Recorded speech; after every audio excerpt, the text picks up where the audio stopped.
என்ன கேட்டிருக்கிறாங்கன்னா 34வது அத்தியாயத்தில் 44வது வசனத்திலே ஒரு செய்தி அல்லாஹ் சொல்லுகிறான். அவர்கள் வாசிக்கக்கூடிய எந்த வேதங்களையும் அவர்களுக்கு நாம் கொடுக்கவில்லை.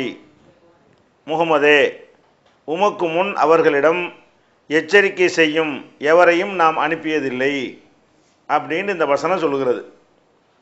அப்போ இந்த வசனத்தில் உள்ள கருத்து என்ன என்று கேட்டால், நபிகள் நாயகம் ஸல்லல்லாஹு அலைஹி வஸல்லம் அவர்கள் எந்த சமுதாயத்திற்கு தூதராக அனுப்பப்பட்டார்களோ அந்த சமுதாயத்திற்கு அதற்கு முன்னர் ஒரு தூதரும் வந்ததில்லை, ஒரு வேதமும் கொடுக்கப்பட்டதில்லை என்று இந்த வசனம் சொல்கிறது.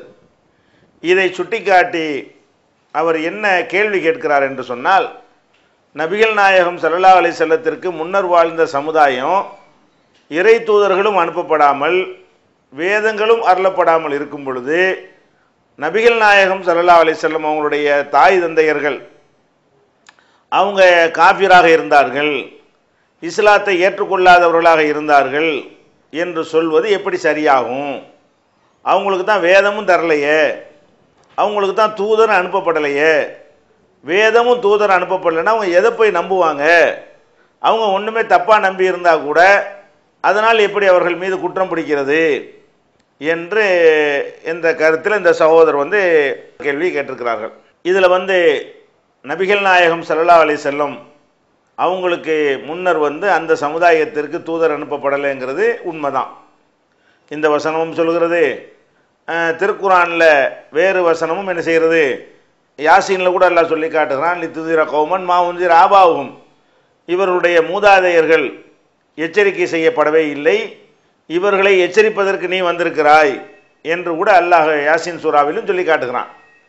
இன்னும் பல வசனங்கள்லையும் இந்த கருத்து சொல்லப்பட்டிருக்கிறது. அப்போ நபிகள் நாயகம் ஸல்லல்லாஹு அலைஹி வஸல்லத்திற்கு முன்னால் அந்த குறைஷி அந்த அரபு சமுதாயத்திற்கு, மக்காவில் வாழ்ந்த சமுதாயத்திற்கு வேதமும் கொடுக்கல, தூதர் அனுப்பப்படலைன்னா அவங்க எப்படி ஒரு முஸ்லீமாக வாழ்ந்திருக்க முடியும்? அவங்க முஸ்லீமாக வாழவில்லை என்றால் அவர்களை எப்படி குற்றம் பிடிக்க முடியும் என்பது மேலோட்டமாக பார்க்கும் பொழுது சரியாக இருந்தாலும், அல்லாஹ்வை பொறுத்த வரைக்கும் அதுக்கு ரெண்டு விதமாக இதற்கு அல்லாஹ் பிரித்து வைத்திருக்கிறான். அல்லாஹ்வுடைய மார்க்கம் என்பது ரெண்டு விஷயத்தை மையமாக கொண்டது. ஒன்று, இந்த அகில உலகத்தையும் படைத்த ஒரே ஒரு இறைவன் இருக்கிறான், அவன்தான் இறைவன், அவனை தவிர கல் மண் கழுத குதிரை எதுவுமே இறைவன் இல்லை என்ற அடிப்படையான ஒரு விஷயம் ஒரு பகுதி இஸ்லாத்தில். இறை தூதர்கள் கொண்டு வந்த மார்க்கத்தில் இது ஒரு பார்ட்டு. இன்னொரு பார்ட்டு என்ன என்று கேட்டால், அந்த இறை தூதர்கள் வழியாக சொல்லித்தரப்படக்கூடிய சொர்க்கம், நரகம், மறுமை, தொழுகை, நோன்பு, ஜக்காத்து, ஹஜ்ஜி, இது மாதிரியான பல விஷயங்கள். இந்த ரெண்டில் இறைவன் ஒருவன் இருக்கிறான் என்கிற விஷயத்திற்கு இறை தூதர்கள் அனுப்பப்படாவிட்டாலும் அவங்களுக்கு கொடுத்திருக்கிற அறிவை கொண்டே அவர்கள் இதை விளங்கியாக வேண்டும். இதுதான் இறைவனுடைய முடிவு. எப்படி தொழுகிறது? அது ஒரு தூதர் தான் சொல்லணும். எப்படி நோன்பு வைக்கிறது? அது ஒரு தூதர் வழியாகத்தான் அறிந்து கொள்ள முடியும். மலக்குகள்னா யாரு? ஒரு தூதர் வழியாகத்தான் அதை அறிந்து கொள்ள முடியும். சொர்க்கம், நரகம், அதில் உள்ள இன்ப துன்பங்கள் என்ன? அது ஒரு தூதர் வழியாகத்தான் அறிந்து கொள்ள முடியும். மறுமையில் எந்த மாதிரியாக விசாரணை நடக்கும்? ஒரு தூதர் வழியாகத்தான் அதை செய்ய முடியும், அறிந்து கொள்ள முடியும். அந்த மாதிரியான ஒரு விஷயங்களை ஒருத்தர் நம்பாமல் இருந்தால், தூதர் அனுப்பப்படாத ஒரு சமுதாயம் நம்பாமல் இருந்தால் அல்லாஹ் குற்றம் பிடிக்கவே மாட்டான். அதே நேரத்தில் இந்த உலகத்தை எல்லாம் ஒரே ஒருத்தன் தான் படைத்தான் என்கிற அந்த பேசிக்கான விஷயத்தை அறிந்து கொள்வதற்கு தூதர்கள் வர வேண்டிய அவசியம் இல்லை. நமக்கு இருக்கிற அறிவே போதும். இந்த அண்ட சராசரங்களை ஒருத்தன் ஒழுங்காக சிந்தித்து பார்த்தானேயானால் இவற்றையெல்லாம் படைத்த ஒருவன் இருக்கிறான் என்கிற முடிவுக்கு அவனே விட முடியும், விடணும். அந்த மாதிரி தான் அல்லாஹ் என்ன செய்கிறான்? தான் இருப்பதற்கான சான்றுகளை உலகம் முழுவதும் வாரி இறைத்திருக்கிறான். ஒஃபில் அர்லி ஆயாத்துல் லில் மூக்கினீன், சிந்திக்கிற மக்களுக்கு இந்த பூமி முழுவதும் சான்றுகள் இருக்கின்றன. ஒஃபி அம்புசிக்கும், உங்களுக்குள்ளேயும் பல சான்றுகள் இருக்கின்றன. அஃபலா துப்சிரூன், சிந்திக்க மாட்டீர்களா என்று அல்லாஹ் கேட்கிறான். அப்ப அல்லாஹ் ஒருவன் இருக்கிறான் என்கிறத விளங்கி கொள்வதற்கு ஒரு தூதர் எங்களுக்கு வரல என்ற ஒரு சமாதானத்தை சொன்னால் அல்லாஹ் ஏற்றுக்கொள்ள மாட்டான். தூதர் வராட்டி என்னப்பா, உனக்கு மூளையை நான் கொடுக்கல, நீனே ஒரு கல்லை எடுக்கிற, நீனே செதுக்கிற, நீயே போய் முன்னாடி போய் கும்பிடுற, உன் அறிவு அதை கல்லுன்னு சொல்லாதா? தூதர் வந்துதான் அதை சொல்லி தரணுமா? தூதருக்கு முன்னாடி உன்னோட நான் சேர்த்து தந்திருக்கிறேன் பகுத்தறிவு. அந்த பகுத்தறிவு என்ன சொல்லணும்? சூரியனை சூரியனா காட்டணும், சந்திரனை சந்திரனா காட்டணும், கல்ல கல்லு என்று உனக்கு காட்ட வேண்டும், மண்ணை மண்ணுன்னு காட்ட வேண்டும். அப்ப ஒவ்வொரு பொருளையும் அது அதுவாக காட்டுவதற்கு தானே உனக்கு அறிவை தந்திருக்கிறேன். நீ என்ன பண்ற? 72 360 சிலைகளை வைத்துக்கொண்டு இதுதான் கடவுளுங்கிற, நீ படைச்சிட்டு அது உன்னையே படைச்சுன்னு சொல்ற, அது காது கேட்காதுன்னு தெரிஞ்சுக்கிட்டு அது கேட்கும்னு நினைக்கிற, அது அசையக்கூட முடியாதுன்னு நினைச்சிட்டு உனக்கு தேவையான உதவிகள் எல்லாம் செய்யும் நினைக்கிற. இதை விளங்குறதுக்கு நாங்கள் ஒரு தூதர் அனுப்பணுமா உங்களுக்கு? அப்ப தூதர் அனுப்பணுங்கிறது எதுக்கு கிடையாது? இந்த தௌஹீத ஒரு இறைவன் தான் என்பதை விளங்கிக் கொள்வதற்கு என்ன தேவையில்லை? தூதர்கள் வரணுங்கிற அவசியம் இல்லை. இதை மட்டும் சரியா விளங்கி கொண்டு எப்படி விளங்கணும்? இந்த அண்ட சராசரம் தானாக உருவாகியிருக்க முடியாது, அது ஒரு சூப்பர் பவர் உருவாகியிருக்கிறான், அவனை தவிர வேற யாரையும் படைப்பாளனா நான் ஒத்துக்கிற மாட்டேன் அப்படின்னு விளங்குவதற்கு என்ன வேண்டியதில்லை. அதுக்கு பெரிய தூதர்களோ போதனைகளோ அவசியமே கிடையாது. இப்ப நபிகள் நாயகம் ஸல்லல்லாஹு அலைஹி வஸல்லம் அவங்களுடைய காலத்துல கூட என்னஞ்சாங்க, ஒருத்தரை சாபியின்கள் என்ற ஒரு குரூப் இருந்தாங்க. இந்த சாபியின்கள்டா யார் தெரியுமா? ரசூல் ஸல்லல்லாஹு அலைஹி வஸல்லம் காலத்துல சாபியின்கள் என்ற ஒரு பெயர்ல ஒரு கூட்டம் இருந்தாங்க. அந்த சாபிகள் என்ன செய்வாங்கன்னு கேட்டா, சூப்பர் பவர் ஒருத்தர் இருக்கிறான் அவனை தான் வணங்குவோம் என்று சொன்னவர்கள். எதை வச்சு சொன்னாங்க? நபிகள் நாயகத்துக்கு முன்னாடி அவங்க எப்படி இருந்தாங்க? அப்போ ஒரு இறைவன் தான் கல்லை வணங்காத, மண்ணை வணங்காத, மரத்தை வணங்காத, என்று மனுஷனை வணங்காத, செத்தவனை வணங்காத, உசுரோட உள்ளவனை வணங்காத என்றெல்லாம் அந்த காலத்திலேயே போதித்து கொண்ட ஒரு கூட்டத்தார் இருந்தார்கள். அதாவது ரசூல் ஸல்லல்லாஹு அலைஹி வஸல்லம் அவர்கள் தூதராக நியமிக்கப்படுவதற்கு முன்னாடியே அப்படி ஒரு சாரார் இருந்தார்கள். எந்த அளவுக்கு இருந்தார்கள்னா, ஒரு பேர் சயீதுன்னு கூட ஒருத்தர் இருந்தார். நபிகள் நாயகம் ஸல்லல்லாஹு அலைஹி வஸல்லம் அவங்க ஒரு விருந்துக்கு அவரை கூப்பிடும் பொழுது ரசூல்லா விருந்தே சாப்பிட மாட்டேன்ட்டார். நபி அவருக்கு முன்னாடி நாங்கள் அல்லாஹ் பேர்ல அறுத்ததை தான் சாப்பிடுவோமே தவிர வேற ஒன்றையெல்லாம் சாப்பிட மாட்டோம் என்று அவர் நபிகள் நாயகத்துக்கு சொன்ன அளவுக்கு புகாரில் இந்த ஹதீஸ் வருகிறது. அப்படிப்பட்டவர்கள் எல்லாம் நபிகள் நாயகம் ஸல்லல்லாஹு அலைஹி வஸல்லம் காலத்துக்கு முன்னால், அவங்க காலத்தில் நபியாவதற்கு முன்னாடி இருந்திருக்கிறார்கள். அப்ப அல்லாஹ் கூட குர்ஆன்ல என்ன சொல்லி காட்டுறான்? இன்னல்லதீன ஆமனு வல்லதீன ஹாது வன்னஸாரா வஸாபியீன, மூமின்களுக்கும் யஹூதிகளுக்கும் நசாராக்களுக்கும் சாபியின்களுக்கும் ஒழுங்கா அவர்கள் நடந்திருப்பார்களே ஆனால் அவங்களுடைய கூலி அவங்களுடைய இறைவனிடத்தில் இருக்கிறது இப்படின்னு அல்லாஹ் சொல்லி காட்டுகிறான். இப்போ நபிகள் நாயகம் ஸல்லல்லாஹு அலைஹி வஸல்லம் அவர்களுக்கு கூட அவங்க அல்லாஹ்வுடைய தூதர்னு சொல்லி ஒரு இறைவன் வணங்க சொன்னாங்கல்ல, அவங்களுக்கு கூட என்ன பண்ணிவிட்டாங்கன்னா சாபின்னு தான் சொன்னாங்க. அந்த எதிரிகள் வச்ச பேர் என்னது? சாபி. இந்த சாபியின்களில் உள்ள ஆள் பாய்வர். அப்போ சாபியின்கள்ங்கிறது அந்த மக்களால் அறியப்பட்ட ஒரு கூட்டமாக இருந்தார்கள். அவங்க எப்படி இருந்தார்கள்? ஒரு கடவுள் தான் இருக்கிறாங்கிறத மனசார, அவனுடைய சிவாத்து பண்புகள் எல்லாம் தெரியாமல் இருக்கலாம். சூப்பர் பவர் ஒருத்தன் இருக்கிறான், நம்ம படைத்து கொண்டது கடவுள் ஆகாது, அழியக்கூடியது கடவுள் ஆகாது, நம்மை விட தாழ்ந்தது கடவுள் ஆகாது, சக்தியற்றது கடவுள் ஆகாது, படைக்கப்பட்டது கடவுள் ஆகாது, இப்படியெல்லாம் அந்த மக்கள் விளங்கியவர்கள் இருந்தார்கள். இதை விளங்கலை என்று சொன்னால், நான் காட்டில் இருந்தேன், நான் மேட்டில் இருந்தேன், எனக்கு நபி வரல, ரசூல் வரல, இதெல்லாம் ஏற்றுக்கிற மாட்டான். ஏன்? இந்த விஷயத்தை பற்றி பேசும்போது நரகத்தில் தூக்கி போட்டவுடனே நரகவாசிகள் என்ன செய்வாங்களா? லவ் குன்னா நஸ்மஉ அவ் நாக்கிலு மா குன்னா பி அஸ்ஹாபி ஸஈர், நாங்கள் சொன்ன போதனையை செவியேற்று இருந்தால் அல்லது நாங்களே சிந்தித்து விளங்கி இருந்தால் நாங்கள் நரகத்துக்கு வந்திருக்க மாட்டோமே. அப்போ நாமளா சிந்திச்சு விளங்குறதுல ஒருத்தன் குறை வைத்தாலும் அவன் நரகத்துக்கு வரத்தான் செய்வான். சிந்தனைக்கு அடங்குற விஷயங்களை சிந்தித்து விளங்கலாம். நான் லொஹருக்கு 4 ரக்காத் என்பது சிந்தித்து விளங்க இயலாது. குனியனும் நிமிரணும் என்பதெல்லாம் சிந்தித்துலாம் விளங்க இயலாது. அது ஒருத்தர் சொல்லி தரணும், அப்பதான் அது விளங்க முடியும். அப்ப எது சிந்தனைக்கு வரலையோ அதை தெரியாம இருந்து தொலைஞ்சிட்டு போ. உனக்கு நபி வரல, உனக்கு அந்த கேள்வி கேட்க மாட்டேன். எது ஹலால் எது ஹராமு அதுக்கு நான் உன்னை கேள்வி கேட்க மாட்டேங்க, அதெல்லாம் நான் தான் உனக்கு சொல்லித்தரணும், ஒரு தூதர் வழியாக தான் சொல்லித்தரனே, தூதரே உனக்கு அனுப்பலைன்னா அது எப்படி உனக்கு தெரியும் என்று அல்லாஹ் எடுத்துக்கொள்வான். அப்போ இந்த ஒரு அடிப்படை நீங்கள் விலகி பார்த்தீர்களே ஆனால் நபிகள் நாயகம் ஸல்லல்லாஹு அலைஹி வஸல்லமுடைய தாய் தந்தை அந்த ரெண்டு பேருக்கும் தூதர்கள் அனுப்பப்படாவிட்டாலும், நபி அவர்கள் தூதராவதற்கு முன்னாடி அவர்கள் மரணித்து விட்டாலும், அவர்கள் கல்லுண்டு விளங்கலை, மண்ணைய மண்ணுண்டு விளங்கலை, அதை அவர்கள் படைத்து கொண்டு அது அவர்களை படைத்ததாக ஏன் நினைத்தார்கள்? அவர்கள் அதை படைக்கிறார்கள், பிறகு என்ன நினைக்கிறார்கள்? அது நம்மளை படைத்து நினைக்கிறார்கள்னா இது என்ன? இது ஒரு தூதர் வந்து உங்களுக்கு சொல்லித்தரணுமா? இதெல்லாம் உங்க அறிவே சொல்லாதா என்கிற வகையில் தான் அந்த மக்கள் நபி அனுப்பப்படாத மக்களாக இருந்தாலும் இதுல தப்பு செஞ்ச காரணத்தினால நரகம்னு அல்லாஹ் சொல்றான், காபியர்கள்னு அல்லாஹ் சொல்றான். நபி ஸல்லல்லாஹு அலைஹி வஸல்லம் அதுக்காக தான் அதை சொல்றாங்க. அதே நேரத்தில் சாபியின்களுக்கு அல்லாஹ் நற்சான்று கொடுக்குறான். சாபியின்கள் தொழுகை தெரியாதவங்களுக்கு, நோன்பு வைக்க தெரியாது, இஸ்லாத்தினுடைய அத்தனை அக்கீதா விஷயங்களும் அவங்களுக்கு தெரியாது, தூதர் வழியாக எதையெல்லாம் அறிந்து கொள்வோமோ அதில் எந்த ஒன்றுமே தெரியாது, அறிவை கொண்டு எதை அறிந்து கொள்வோமோ அது அவர்களுக்கு தெரியும். அந்த அளவுக்கு நடந்து கொண்ட காரணத்தினால அவங்களுக்கும் அவங்களுடைய கூலி இறைவனிடத்தில் உண்டு என்று அல்லாஹ் திருமறை குர்ஆனில் சொல்லி காட்டுகிறான். அப்ப நம்ம என்ன வழங்கணும் என்றால், ஒரு தூதரை நம்ம வந்து ஒரு சமுதாயத்துக்கு தூதர்கள் அனுப்பப்படாவிட்டாலும் அவர்கள் கடவுள் விஷயத்தில் மிஸ்டேக் பண்ணக்கூடாது. அறிவை கொண்டு எதெல்லாம் விளங்க, கடவுளுடைய சிவத்து தன்மையில் மிஸ்டேக் பண்ணலாம், அது தெரியாம இருக்கிற காரணத்தினால. ஆனால் கடவுள்ங்கிறது அறிவுள்ள எதெல்லாம் அடங்குமோ அந்த மாதிரி விஷயங்கள்ல கடவுள் விஷயத்தில் நம்ம தப்பு செஞ்சோம் என்று சொன்னால் நம்ம நிராகரிப்பார்கள் தான், இணை கற்பிப்பவர்கள் தான், அல்லது இறை மறுப்பாளர்கள் தான். இந்த மாதிரி ஒரு கணக்கில் எல்லாம் எடுத்துக்கொள்வான். எங்களுக்கு தூதர் வரலை என்கிற பதிலை அல்லாஹ் ஏற்றுக்கொள்ள மாட்டான். எதுக்கு ஏற்றுக்கொள்வான்?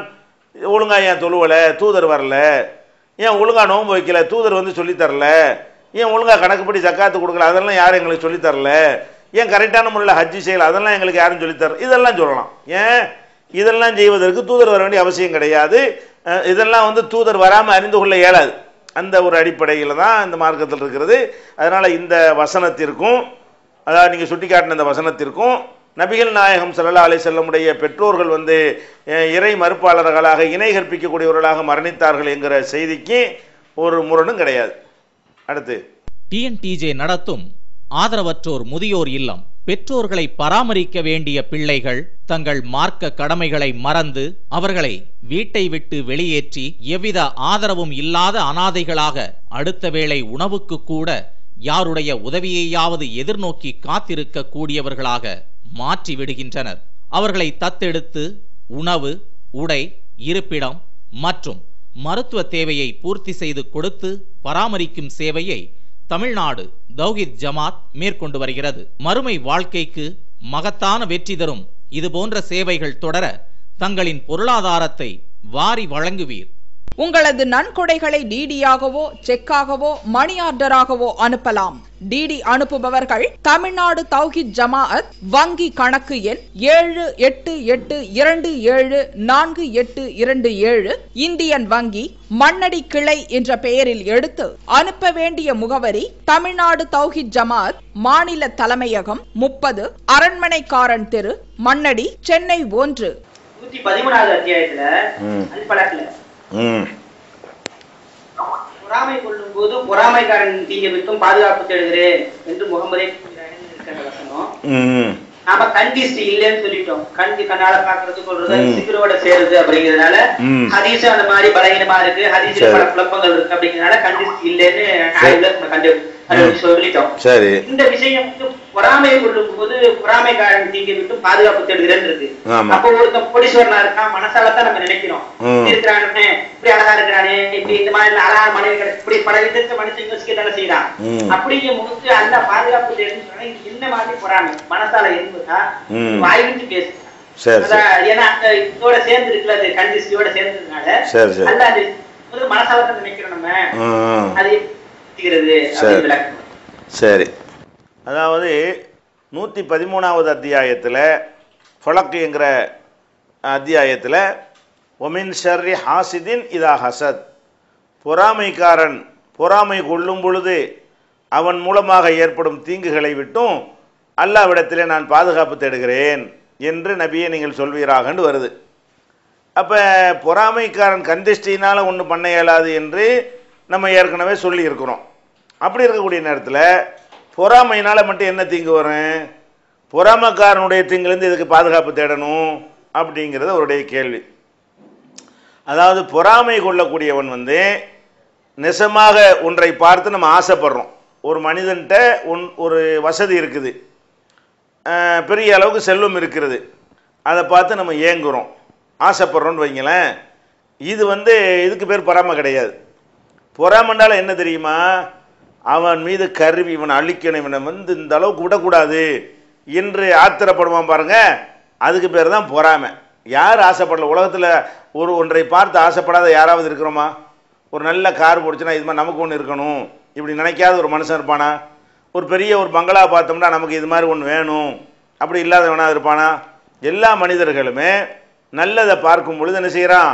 அவன் ஆசைப்படத்தான் செய்கிறான். ஆசைப்படுவது அது பொறாமையில் சேராதுங்க. இந்த ஆசை ஒரு அளவுக்கு மேலே முத்தி போகும் பொழுது என்னவாகும்னு கேட்டால், அவனுக்கு அந்த யார் மீது எதன் மீது பொறாமைப்படுகிறானோ அவர் மீது ஒரு பகமை உண்டாகும், விருப்பு உண்டாகும். அதாவது நமக்கு வரணும் என்பதை விட எப்படி நினைப்பான், இவனுக்கு போயிடணும், நமக்கு வரணும், இந்த மாதிரி வரணும்னு நினைக்கிறத விட நமக்கு வராட்டாலும் பரவாயில்லை, இந்த பங்களா இவனுக்கு இருக்கக்கூடாது, இந்த சொத்து இவனுக்கு இருக்கக்கூடாது, இந்த வசதி இவனுக்கு இருக்கக்கூடாது, இந்த தோட்டந்துறை இவனுக்கு இருக்கக்கூடாது என்று அளவுக்கு ஒருத்தன் வெறுப்புக்கு உள்ளாகிறான்னு வைங்க, அவனுக்கு பேர் தான் பொறாமைக்காரன். இப்படி ஒருத்தன் வெறுத்துட்டான்னு சொன்னால் அவன் என்ன செய்வான்? நம்மளுக்கு எதிராக அம்புட்டு பண்ணுவான்ல, பெட்டிஷனை போடுவான். பொறாமைக்காரன் தானே தீங்கு செய்கிறான். உங்களுக்கு எதிராக எவனெல்லாம் தீங்குகளை செய்கிறான்னு பார்த்தீங்கன்னா, தீங்கு செய்கிறேன்னு அர்த்தம் அவர் மனசில் பொறாமைன்னு பட்டவன் நம்ம அழிஞ்சு போயிட மாட்டோம், அந்த தீங்கு இல்லை, அப்படி அவனுக்கு செய்ய முடியாது. நம்ம ஒரு ஆள் மேலே பொறாமைப்பட்டோம்னு சொன்னால் உடனே அவனுக்கு கேடு ஏற்பட்டுரும் அப்படின்னு கிடையாது. ஒருத்தனுக்கு பொறாமை ஏற்பட்டது என்று சொன்னால் அவன் என்ன செய்வான்னா, தீங்கு அவன் செய்வான், அவன் தான் செய்வான் அந்த தீங்கை. அவனே அந்த ஒரு தீங்கு செய்வதற்கு கருவியின் மூலமாக, கடிதம் மூலமாக, பெட்டிஷன் மூலமாக, போட்டு கொடுப்பதன் மூலமாக, சண்டைக்கு வருவதன் மூலமாக, நம்ம சொத்துக்களுக்கு தீ வைக்கப்படப்பட கொளுத்தி விட்டு போயிடுவாங்க. ஒருத்தனுக்கு மட்டும் நல்லா விளைஞ்சின்னு வைங்க, நமக்கு வயலில் ஒழுங்காக விளையலைன்னு வைங்க, இவன் என்ன செய்வான்? நமக்கு விளையலைன்றவனு அவனுக்கு மட்டும் என்ன, அவனுக்கு அது இருக்கக்கூடாது, நம்ம படுற கஷ்டம் அவனு படட்டும்னு சொல்லி ஒரு தீக்குச்சி கொண்டே கொளுத்தி விட்டு போயிடுறான். இந்த செஞ்சதுக்கு என்ன காரணம்? பொறாமை தானே காரணம். இவனுக்கு சொந்தமாக அது பங்காளியா இல்லைன்னா இவனுக்கு அதில் பாகப்பிரிவினை ஏதாவது இருக்குதா? ஒன்றுமே இல்லை, இவனுக்கு சம்மந்தமே இல்லை, அது யாருடைய சொத்தோ, அவன் நல்லா இருக்கிறது அல்லாவுடைய கிஃப்ட்டுன்னு நினைக்கணும். அப்படி நினைக்காம என்ன செய்கிறான்? இவனுக்கு இது இருக்கக்கூடாது, இவனுக்கு மட்டும் என்ன இப்படி இருக்குது, நமக்கு இல்லாட்டாலும் பரவாயில்லை அவனுக்கு போயிடணும், இப்படி நினைக்கும் பொழுது அந்த பொறாமை அவனை என்ன செய்ய சொல்லும்? அந்த சொத்தை அழிப்பதற்கு திட்டங்களை போட சொல்லும். அதே மாதிரி இவன்கிட்ட கருப்பு பணம் இருக்குது, இவன் அதை பண்ணுறான் இதை பண்ணுறான், இவன் அதுக்கு வரி கட்டலை, இந்த இடத்துல புதைச்சி வச்சிருக்கிறான், இப்படிங்கிற மாதிரி தான் என்ன செய்வான்? எல்லா பொறாமைக்காரனு யார் மீது பொறாமைப்படுறானோ அவனுக்கு எதிராக சில விஷயங்களை, சில நடவடிக்கைகளை மேற்கொள்வான். அப்போ இதில் நம்ம ஒருத்தன் பொறாமைப்படுறாங்கிற ஒரு விஷயம் நமக்கு அறிந்து கொள்ள இயலுமா? அறிந்து கொள்ள இயலாதீங்க. பொறாமைங்கிறது மனசில் உள்ளது. இந்த பொறாமைக்காரன் நம்மள்ட்ட ரொம்ப நெருங்கி கூட பழகுவான், நம்ம அடுத்த வீட்டில் கூட இருப்பான், நம்ம வீட்டில் கூட வேலை பார்த்துக்கிட்டு இருப்பான், நம்ம ரூம்மேட்டாக கூட இருப்பான், கிளாஸ்மேட்டாக கூட இருப்பான், தொழில் பார்ட்னராக கூட இருப்பான். அப்போ இந்த பொறாமைங்கிறது மனசு சம்மந்தப்பட்டதாக இருக்கிற காரணத்தினால எவன் பொறாமைப்பட்டிருக்கா எவன் பொறாமைப்படலன்னு நமக்கு தெரியாது. தெரிஞ்சிச்சுன்னா அவன் தீங்குலேருந்து ஓரளவுக்கு நம்மளை கூட என்ன செய்யலாம்? காப்பாற்றிக்கிறலாம். நம்ம அவனை நண்பன் நினைத்துக்கிட்டு எல்லாத்துலேயும் உட்கார வைக்க, அவன் உட்கார்ந்து இங்கே உள்ள ரூட்டெல்லாம் எடுத்துக்கிட்டு உங்களுக்கு எதிராக பற்றியெல்லாம் நகர்த்தினான்னு சொன்னால் நம்ம பயங்கரமான பாதிப்புக்கு உள்ளாயிருவோம். அப்போ என்ன செய்ய வேண்டியிருக்குது? இந்த பொறாமைக்காரர்கள் பொறாமைப்படுவதை நமக்கு அறிந்து கொள்ள முடியாதுங்கிற காரணத்தினால அந்த எவன் உள்ளத்தை எல்லாம் அறிகிறானோ அவங்ககிட்ட தான் இப்போ செக்யூரிட்டி கொடுக்கணும், பாதுகாப்பு தேடணும். எதுக்கு அல்லாவுடைய பாதுகாப்பு தேடணும்? நேர குத்த வந்தோன்னா நம்ம அதுக்கு அப்போ அல்லாவுடைய பாதுகாப்பு வேணும். ஆனாலும் நம்மளும் அதில் ஒரு பங்களிப்பு செய்யலாம் தடுப்பதற்கு. பொறாமைக்காரங்கிறவன் சொல்லிட்டுலாம் செய்ய மாட்டான். நமக்கு பொறாமைப்படுறது நான் உன் மீது பொறாமைப்பட்டிருக்கிறேன் என்றெல்லாம் டிக்ளேர்லாம் பண்ண மாட்டான். ஒன்றும் தெரியாத மாதிரி இருந்து கொண்டு நமக்கு எதிராக என்னென்ன காய்கள் நகர்த்தணுமோ அவ்வளோ விதமாகவும் காய்களை நகர்த்தி நமக்கு என்ன செஞ்சிருவான்? கேடுகள் வர்ற மாதிரியான காரியங்களை எல்லாம் ஒவ்வொன்றாக என்ன செய்வான்? ரகசியமாக செய்து முடிப்பான், சதி திட்டம் போடுவான். அப்போ இந்த பொறாமைக்காரர்களுடைய தீங்கு என்று சொல்வது என்னன்னு கேட்டால், ஒருவனுக்கு இன்னொருவன் மீது பொறாமை ஏற்பட்டு என்று சொன்னால் அவனை அழிப்பதற்காக எல்லா விதமான முயற்சிகளை இவன் மேற்கொள்வான் இல்லையா? அதனால் ஒரு கேடு நமக்கு செய்வான் இல்லையா? அப்போ அதிலிருந்து நம்ம பாதுகாப்பு தேடுறதா இருந்தால் யமன் வந்து உள்ளங்களை அறிந்திருக்கிறானோ அந்த ரப்புல் ஆலமீன்ட்டு தான் என்ன செய்யணும், பாதுகாப்பு தேடணும் என்கிற வகையில் தான் பொறாமைக்காரனுடைய பொறாமையிலிருந்து பொறாமைக்காரன் பொறாமை கொள்ளும் போது ஏற்படும் தீங்கிலிருந்து நாங்கள் பாதுகாப்பு தேடுறோம் என்று அல்லாஹ் சொல்லி தருகிறான். இதை எப்படி நீங்கள் புரிஞ்சுக்கிற கூடாது, ஒருத்த மனசில் பொறாமப்பட்டவனே அடுத்தவனுக்கு என்னமோ ஏற்பட்டுரும் அப்படி நினைத்து கொள்ளக்கூடாது. ஒருத்த மனசில் பொறாமப்படுறதுனால எல்லாம் நமக்கு என்ன செய்யாது, ஒன்றுமே ஏற்படாது. ஆனால் பொறாமை கொண்டவன் என்னமாவது செய்யாமல் இருக்க மாட்டான். நமக்கு எதிராக என்னென்ன அவனுக்கு இயலுமோ அதையெல்லாம் செய்வான். அந்த கருத்தை தான் அது தருகிறது. அதனால் அது கந்திஷ்டி வகையிலையோ சூனியம்ங்கிற வகையிலே இது அடங்காது.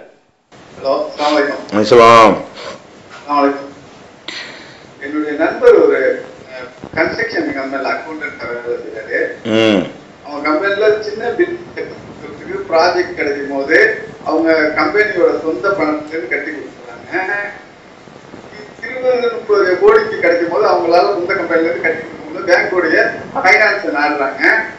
அப்படி அவர் சமயத்துல ஒரு போஸ்டுக்காக வேண்டி போஸ் அவர் அனுப்புறாரு லோன் வாங்க சொல்லி பேங்குக்கு. அது சம்பந்தமா பேசுறதுக்கு இது மாதிரி எங்களுக்கு வந்து ஒரு ப்ராஜெக்ட் 20 கோடி கிடைச்சிருக்கு, எங்களுக்கு லோன் கொடுங்கன்னு எங்க பாஸ் கேட்டு வர சொல்றாருன்னு.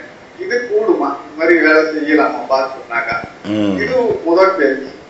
இரண்டாவதா, நானும் ஒரு கம்பெனி அக்கௌண்டன்டா வேலை செய்யறேன், இதே சூழ்நிலை தான் ஏற்படுது. ஆனா நான் கேட்கக்கூடிய பேங்க் வந்து இஸ்லாமிக் பேங்க், அது சரியின் சட்டத்திற்படிதான் அது செயல்படுது, இது வட்டி இல்லைன்னு சொல்றாங்க. ஆனா எனக்கு அது முழுமையா தெரியும். இதுவும் கூடுமா?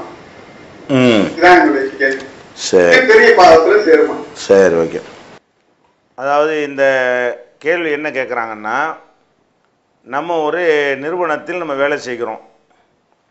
அந்த நிறுவனத்தில் நம்ம வேலை செய்து கொண்டிருக்கும் பொழுது கன்ஸ்ட்ரக்ஷன் கம்பெனி தான், வட்டி தொழில் பண்ணுறவங்க இல்லை, மார்க்கத்தில் உள்ள ஒரு ஹலாலான ஒரு தொழில் செய்யக்கூடிய ஒரு நிறுவனத்தில் நம்ம வேலை பார்க்குறோம்.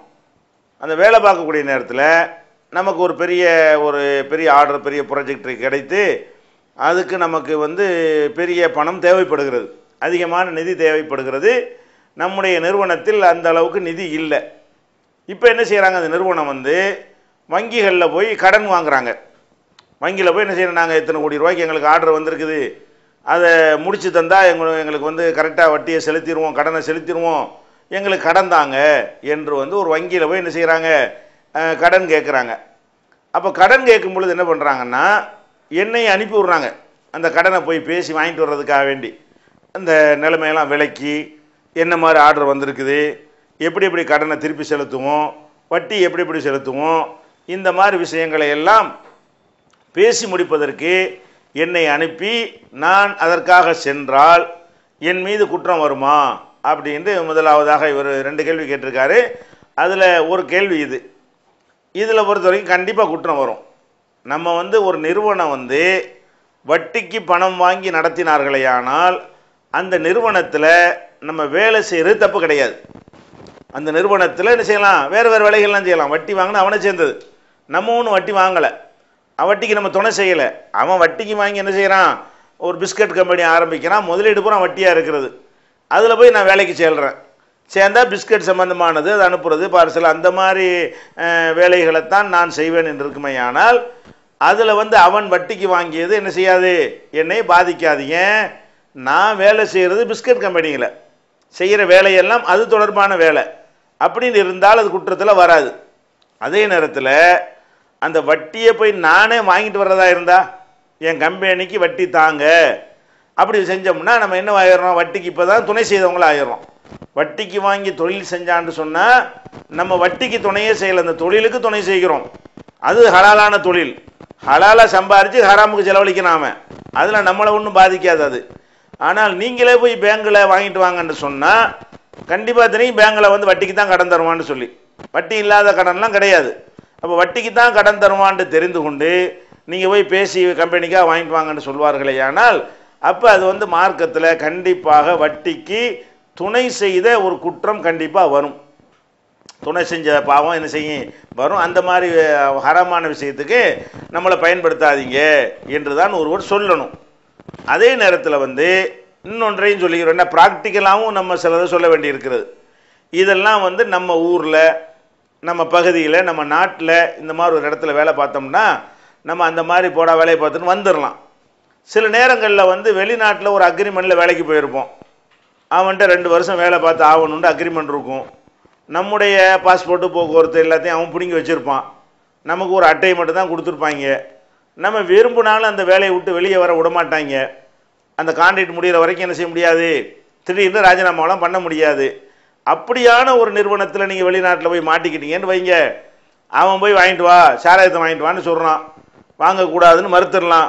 மறுத்துட்டு வெளியே வர முடியுமான்னா முடியாது. இந்த மாதிரி கான்ட்ராக்டில் ஒரு ஒப்பந்தத்தின் அடிப்படையில் நம்ம போயிருந்தோம்னு சொன்னால் அந்த நிறுவனத்துக்காரன் உடன்படலைன்னு சொன்னால் நம்மளை வந்து பிடிச்சி கூட என்ன செய்வான், உள்ளே வச்சிருவான். அப்போ அந்த மாதிரி ஒரு நிர்பந்தம் ஒரு மனிதன் அதை மறுக்கத்தான் வேணும். யார் மறுக்க வேண்டும் என்றால் யாருக்கு இயலுமோ அவர்கள் மறுத்து விட வேண்டும். அதை விட்டுட்டு வேறு வேலைக்கு யாருக்கு சேர இயலுமோ அவர்கள் சேர்ந்து விட வேண்டும். அப்போ அப்படி இல்லாமல் திடீர்னு வெளியே வந்தோம்னா எப்படி தாயகத்துக்கு போகிறது, சொந்த ஊருக்கு எப்படி வர்றது? ஒரு நிறுவனத்திலேருந்து வேலையை விட்டு இறங்கிட்டோன்னு சொன்னால் அடுத்த நிறுவனத்தில் நம்மளை வேலைக்கு சேர்ப்பானா? நீ போயிட்டு ஒழுங்காக அதுக்குரிய ப்ராப்பரான விசாவோட வாண்டு தானே சொல்லுவான். அப்போ இது வந்து வெளிநாடுகளில் போய் இப்படி மாட்டிக்கொண்டவர்களாக இருப்பார்களே, ஆனால் அவர்கள் மீது இது திணிக்கப்படும் பொழுது ரிலீஃப் ஆக முடியுமா, அதில் ரிலீஸ் ஆக முடியுமான்னு யோசித்து பார்க்கணும். ஏழும்னு சொன்னால் முடியாந்துட வேண்டியதுதான். முடியாது அப்படின்னா இன்னும் 1 வருஷம் 2 வருஷம் இருந்து ஆகணும். அப்படின்லாம் ஈஸியாக விட்டுட்டு வந்தோம்னா நமக்கு திருப்பி வர காசாவது வேணுமா இல்லையா? அப்போ அந்த மாதிரியான ஒரு ஏற்பாடுகள்லாம் செய்கிற ஒரு நிலை இருக்குமையானால் அல்லாஹ் வந்து எல்லா உள்ரங்கத்தையும் அறிந்தவனாக இருக்கிறான். நம்முடைய பலவீனத்தை அறிந்தவனாக இருக்கிறான். நம்ம இயலாமத்தான் இதை செய்கிறோம் என்பதும் அந்த ரப்புல் ஆலமீனுக்கு தெரியும். அப்படி வெளிநாடுகளில் இந்த மாதிரி நிறைய பேர் மாட்டிக்கொண்டிருக்கிறார்கள். அது கூடாது என்பது ஃபத்வா கூடாது என்று இருந்தாலும் ஃபத்வா எல்லா ஃபத்வாவும் யாருக்கு என்றால் யாருக்கு நடைமுறைப்படுத்த முடியுமோ அவனுக்கு தான். நடைமுறைப்படுத்த முடியல் என்று சொன்னால் அவன் ஒரு சிக்கலில் மாட்டிக்கிட்டான், நிர்பந்தத்திற்கு உள்ளாகிவிட்டான் என்று சொன்னால் நிர்பந்தம் தான் என்ன, அவனுக்கு மீற முடியாது. அந்த மாதிரியான ஒரு நிலைமையில் இருப்பான்னு சொன்னால் அது ஹராம் தான்.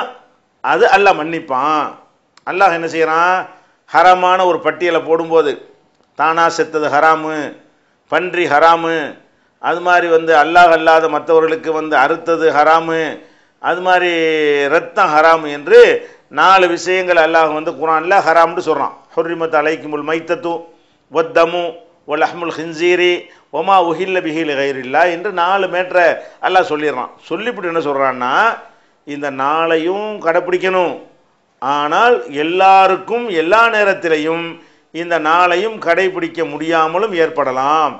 அந்த மாதிரி ஒரு நிலையையும் சில பேர் சந்திக்கலாம். அவர்களுக்காக வேண்டிய என்ன பிரயாணம் போய்கிட்டு இருக்கிறாங்க, போகிற இடத்துல இந்த மாதிரி இந்த 4 தவிர்த்து ஆகணும்னு சொன்னால் அதை தவிர்த்துட்டு வாழ்வதற்கான ஒரு சூழ்நிலைகள் அங்கே இருக்கணும்.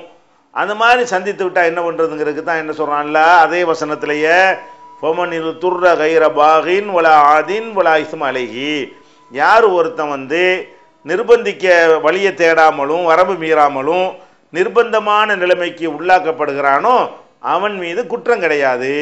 பாவம் தான். அவனை கேள்வி கேட்க மாட்டான். முடியாமல் மாட்டிக்கிட்டான். ஒரு இடத்துல போகிறோம், அந்த இடத்துல எந்த உணவும் கிடையாது, எல்லாமே வந்து செத்துப்போன ஆட்டை தான் அறுத்து வச்சிருக்கிறாங்க, வேறு எந்த ஹலாலும் கிடைக்காது. அந்த மாதிரி ஒரு நிலை இருக்குமையானால் அதை ஏன் சாப்பிட்டு நல்லா கேட்பானா? கேட்க மாட்டான். ஏன்?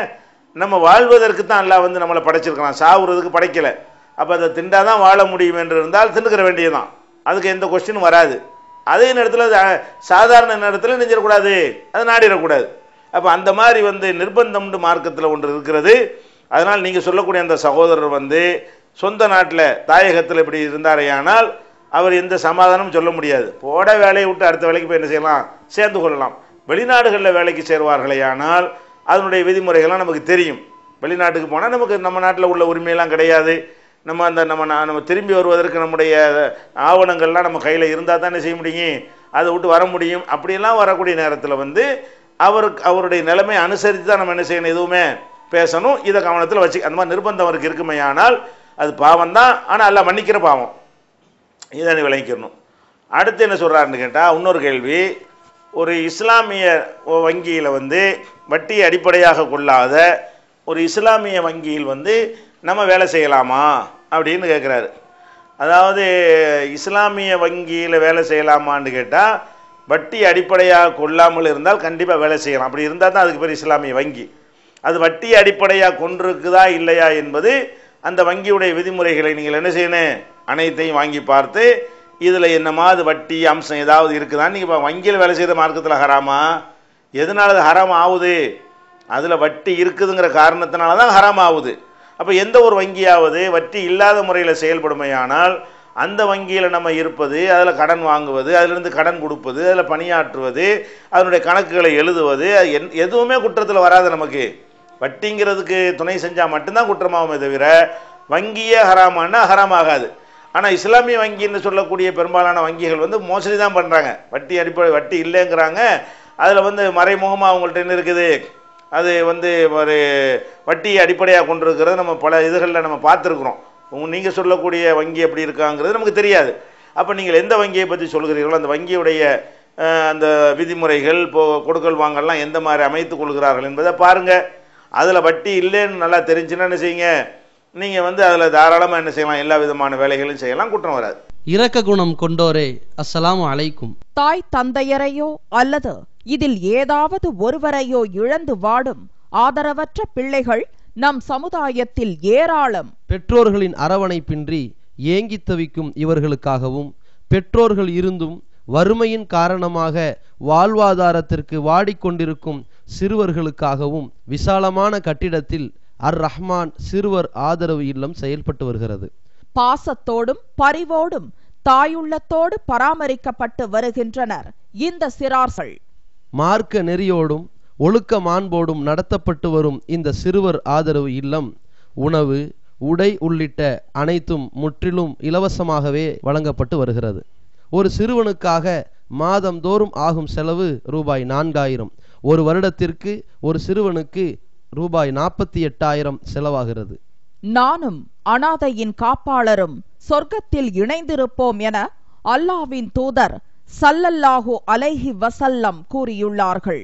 எனவே எங்களோடு சேர்ந்து நீங்களும் இவர்களுக்கு ஆதரவு கரம் நீட்ட மறுமையில் அதிகம் நன்மையை பெற்று தரும் இந்த மகத்தான பணிக்கு உங்களின் ஜகாத் மற்றும் நன்கொடைகளை தாராளமாக வாரி வழங்கிடுவீர். உங்களது நன்கொடைகளை டிடியாகவோ செக்காகவோ மணி ஆர்டராகவோ அனுப்பலாம். டிடி அனுப்புபவர்கள் தமிழ்நாடு தௌஹீத் ஜமாஅத் வங்கி கணக்கு எண் 7882748727 இந்தியன் வங்கி மண்ணடி கிளை என்ற பெயரில் எடுத்து அனுப்ப வேண்டிய முகவரி தமிழ்நாடு தௌஹீத் ஜமாஅத் மாநில தலைமையகம் 30 அரண்மனைக்காரன் தெரு மண்ணடி சென்னை 1. ஆடை சம்பந்தமான கேள்வி பதில பேண்ட் வந்து கணக்காளருக்கு கீழே போடுறது சம்பந்தமான விளக்கம் வேணும். அத வந்து அந்த மாதிரி தொழுகைக்கு மட்டும் தூக்கி விட்டுறாங்க. சில பேர் வந்து தொழுகைக்கு வந்து தூக்கி விட்டுறாங்க, கணக்கு மேல தொழுது முடிஞ்சோன்னா இறக்கி விட்டுறாங்க. கைலியா இருந்தாக்கா கணக்காளுக்கு மேல கட்டிக்கிறாங்க, பேண்டை மட்டும் கணக்காளுக்கு கீழே போட்டுக்கிறாங்க.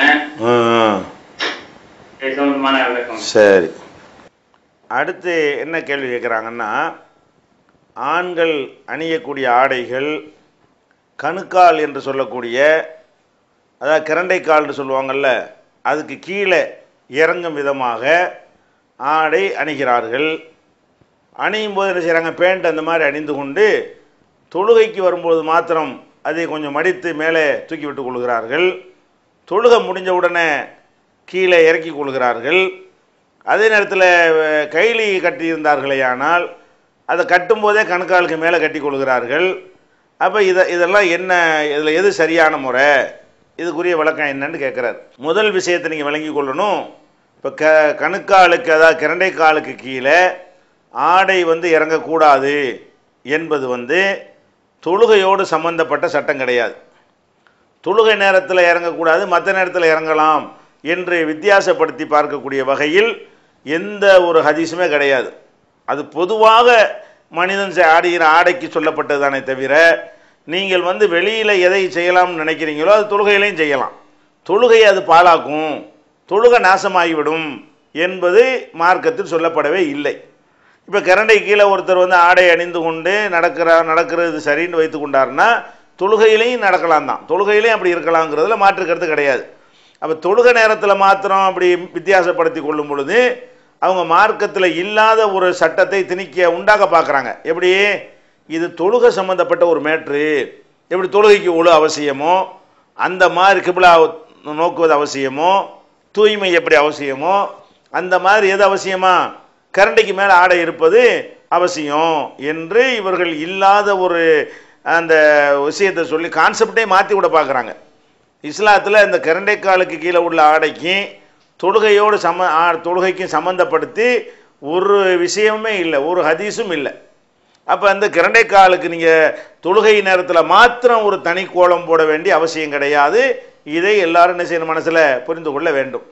அடுத்து என்னென்னு கேட்டால், நபிகள் நாயகம் ஸல்லல்லாஹு அலைஹி வஸல்லம் அவர்கள் இந்த கரண்டைக்காலு கீழே ஆடை அணிவதை பற்றி கடுமையான முறையில் சொல்லியிருக்கிறாங்க. என்ன கடுமையான முறையில் சொல்லியிருக்கிறாங்கன்னு கேட்டால், லம் யன்துரில்லாஹு இலைஹி யௌமுல் கியாமா, கியாம நாளில் வந்து அல்லாஹ் அவரை பார்க்க மாட்டான். பார்க்காட்டி நல்லதாக போச்சு நினச்சிடக்கூடாது. பார்க்குறேன்னா கருணை பார்வை, பார்க்குவான், பார்த்து உதைக்க வேண்டியால உதைக்குவான், அந்த பார்வை இல்லை. பார்க்க மாட்டான் என்று சொன்னால் கருணையோட முகபத்தோடு என்ன செய்ய மாட்டான், பார்க்க மாட்டான். அதில் கோவப்பார்வை பார்ப்பான்னு அர்த்தம். அப்போ யார் ஒருத்தர் இந்த மாதிரி செய்கிறாரோ அவர் மீது கியாமத்து நாள் எல்லாம் கோபமாக இருந்தால் தீர்ப்பு அப்படி தானே வரும். நல்லா கோபமாக நம்ம மேலே கோபமாக இருக்கும்போது என்ன மாதிரி தீர்ப்பளிப்பான், சொர்க்கம்னு தீர்ப்பளிக்க முடியுமா, நரகத்துக்கு போவாங்கங்கிற கருத்தால் அடங்கி இருக்கிறது. அப்போ வந்து அவ்வளவு கடுமையாக அது வந்து சொல்லப்பட்டிருக்கிறது. கணுக்காலுக்கு கீழே கரண்டைக்கு கீழே என்ன செய்யக்கூடாது, ஆடை அணிகிறது அப்படிப்பட்ட ஒரு குற்றமாக மார்க்கத்தில் சொல்லப்பட்டு இருக்கிறது. ஆனால் அதுக்கு போகிறதுக்கு முன்னாடி ஒரு அடிப்படையான ஒரு விஷயத்தை நம்ம எல்லாரும் புரிந்து கொள்ள வேண்டும்.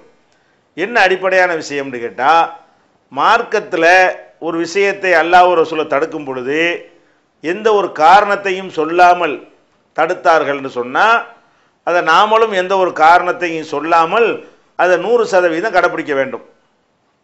ஒரு காரணத்தை சொல்லி தடுத்தார்கள்னு சொன்னால் அப்போ நம்ம கவனிக்க வேண்டியது காரணத்தை தான் கவனிக்கணுமே தவிர காரியத்தை கவனிக்கக்கூடாது. இது ஒரு பொதுவான ஒரு விதிமுறை.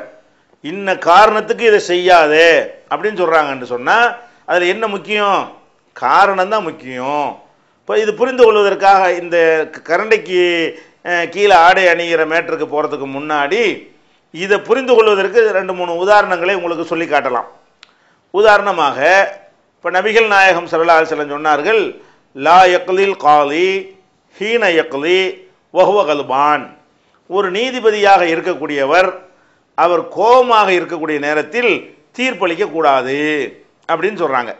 ஒரு நீதிபதி, நான் ஒரு ஜட்ஜாக இருக்கிறேன், என்கிட்ட ஒரு கேஸ் வருது, நான் ஏதோ ஒரு கோபத்தில் அந்த வாதி பிரதிவாதி மேலேயோ அல்லது வெளியில் யாரோட சண்டை பிடிச்சிட்டு அவர் மேலேயோ ஏதோ ஒரு கோபத்தோடு வந்து உட்கார்ந்துக்கிட்டு இருக்கிறேன். அப்போ நானே கோபமாக இருக்கும் பொழுது அந்த 2 பேருடைய வாதங்களையும் நான் நிதானமாக கேட்பேனா? ஆத்திரக்காரனுக்கு புத்தி மட்டும்பாங்க. எவனுக்கு கோபம் வந்துருச்சோ அவனுக்கு புத்தி கம்மியாக தான் போயிடும். கோபத்தில் வந்து ஒழுங்காக சிந்தனை வேலை செய்யாது. கோபம், கவலை இதுகளெல்லாம் வந்து மனிதன் என்ன செய்யும், அவனுக்கு இயற்கையாக இருக்கக்கூடிய பல தகுதிகளை குறைத்து விடும். அப்போ இந்த கோபமாக ஒருத்தன் இருக்கக்கூடிய நேரத்தில் தீர்ப்பளிக்கக்கூடாதுன்னு ரசூல் ஸல்லல்லாஹு அலைஹி வஸல்லம் சொன்னாங்க. இப்போ வந்து நம்ம என்ன செய்யலான்னு கேட்டால், இதில் வந்து ஒருத்தர் வந்து சிறுநீர் கழிக்கணும்னு என்ன செய்கிறாரு, ரொம்ப நெருக்கடியான ஒரு சிறுநீர் வந்து அவருக்கு ரொம்ப கிட்டுதல் நிற்கிது, உடனே சிறுநீர் கழிக்கணும் என்ற மாதிரி. அந்த நேரத்தில் வந்து ஜட்ஜியில் உட்காந்துக்கிட்டு அவர் தீர்ப்பளித்தா என்ன கதிக்கு ஆகும்? அப்போ மூளை வேலை செய்யாது. ஏன்? அவர் சிறுநீர் கழிக்கணும்னு அந்த உத்வேகத்தில் இருக்கக்கூடிய நேரத்தில் எப்படா முடியும், எப்படா போவோம் அப்படின்னு நினைத்து கொண்டிருந்தாரையானால் வாதியுடைய வாதங்களையும் பிரதிவாதியுடைய வாதங்களையும் 2 பேருடைய ஆதாரங்களையும் அவர் முழு ஈடுபாட்டோட செவிமடுக்க மாட்டார், செவிமடுக்க முடியாது. அப்போ தீர்ப்பு தப்பாக போயிடும். அப்போ என்ன காரணத்துக்கு ரசூலுல்லாஹ் அதை சொன்னாங்கன்னு நமக்கு தெரியுது. கோபமாக இருக்கும்போது தீர்ப்பளிக்க வேணாண்டாங்களே, கோபம் இல்லை மேட்ரு, அதாவது நிதான மேட்ரு, அதில் வந்து ஷார்ப்பாக சிந்திக்க மாட்டான், அதுதான் மேட்ரே தவிர கோபத்துக்கு மட்டும் உள்ளது என்று யாரும் எடுத்துக்கொள்ள மாட்டோம். அப்போ இதுக்கும் சொல்லுவோம், இது ஒன்றும் இப்படி செய்யாதப்பா, கோபமாக இருக்கும்போது செய்யக்கூடாதுன்னு இருக்கிறாங்க, அது இதில் வந்து கோபமாக இருக்கும்போது என்ன ரிசல்ட் வருமோ அந்த ரிசல்ட் தான் இப்போவும் வரும், இப்படி சொல்கிறோம். இப்படி விளங்குறது ஒன்று இருக்குது. இப்போ காரணத்துக்கு ஒரு முக்கியத்துவம் கொடுக்குறோம். இன்னும் இது நம்மளை விளங்குறோம் இந்த காரணத்தை. இன்னொன்று தெளிவாக கூட சில விஷயங்கள் வந்து காரணத்தோடு சொல்லப்பட்டிருக்கும். எப்படி சொல்லப்பட்டிருக்கும்? இப்போ நபிகள் நாயகம் ஸல்லல்லாஹு அலைஹி வஸல்லம் காலத்தில் வந்து விளக்குகள் இப்போ நம்ம காலத்தில் உள்ள மாதிரி மின்சார விளக்குகள்லாம் கிடையாது, மண்ணெண்ணெய் விளக்குகள் கூட கிடையாது. அந்த காலத்தில் விளக்குகள் என்னவா இருக்கும்னு கேட்டால், அவங்க உணவுகளுக்கு உரிய எண்ணெய் இருக்கும்ல, நம்ம நாட்டில் விளக்கெண்ணெய், அந்த நாட்டில் வந்து ஆலிவ் ஆயில், ஜெய்துனி எண்ணெய். இந்த எண்ணெய் என்ன செய்வாங்கன்னா ஒரு சின்ன ஒரு சிட்டியில் ஊற்றி ஒரு துணியை முறுக்கி அதை அதில் போட்டு அதை கொளுத்தி வச்சுருவாங்க. அப்போ அந்த எண்ணெய் என்ன செய்யும், அந்த திரியில் பிடிச்சி எரியுமா, அதான் அவங்களுக்கு உரிய விளக்கு. அந்த காலத்தில் விளக்குண்டா என்னது, அந்த உணவுக்கு பயன்படுத்தக்கூடிய எண்ணெயில் ஒரு திரியை போட்டு அதை கொளுத்தி விட்டுருவாங்க. அதுதான் அதுலேருந்து வரக்கூடிய வெளிச்சம் தான் என்ன செய்யும், அந்த எண்ணெயில் தீ பிடிக்காது, எப்போவுமே திரியில் தான் தீ பிடிக்கும். அது திரியில் வந்து எண்ணெயில் நேரடியாக தீ பிடிக்காதுங்கிற காரணத்தினால இப்படி அந்த காலத்தில் செய்வாங்க. இப்போ வந்து இப்படி செய்யும்போது ஒரு நாள் என்னவாயிடுச்சுன்னா, ஒரு எலி வந்து ஒரு வீட்டில் உள்ள அந்த விளக்கை இழுத்துட்டு ஓடி போச்சு. ஏன், அந்த எண்ணெய் உணவு எண்ணெயாக இருக்கிறதுனால, மண்ணெண்ணெய் விளக்குன்னா இழுத்துட்டு போகாது, உணவு எண்ணெயாக இருக்கிறதுனால அந்த டேஸ்ட்டுக்காக என்ன செய்யுது, அந்த திரியில் திரியுடைய அந்த சைடில் நாக்க வச்சுச்சா, அது நல்லா ருசியாக இருந்தவுடனே திரியை இழுத்துக்கிட்டு போய் பக்கத்து வீட்டில் போய் ஏறி மேலே ஏறி அந்த குடிசையெல்லாம் தீப்பற்றி எரிஞ்சு பெரிய ஒரு பாதிப்பை ஏற்பட்டுருந்துச்சு அந்த மதீனாவில். இதை பார்த்து நபி ஸல்லல்லாஹு அலைஹி வஸல்லம் சொல்கிறாங்க, நீங்கள் வந்து இரவில் படுக்கும் பொழுது விளக்கை அணைத்து விடுங்கள்.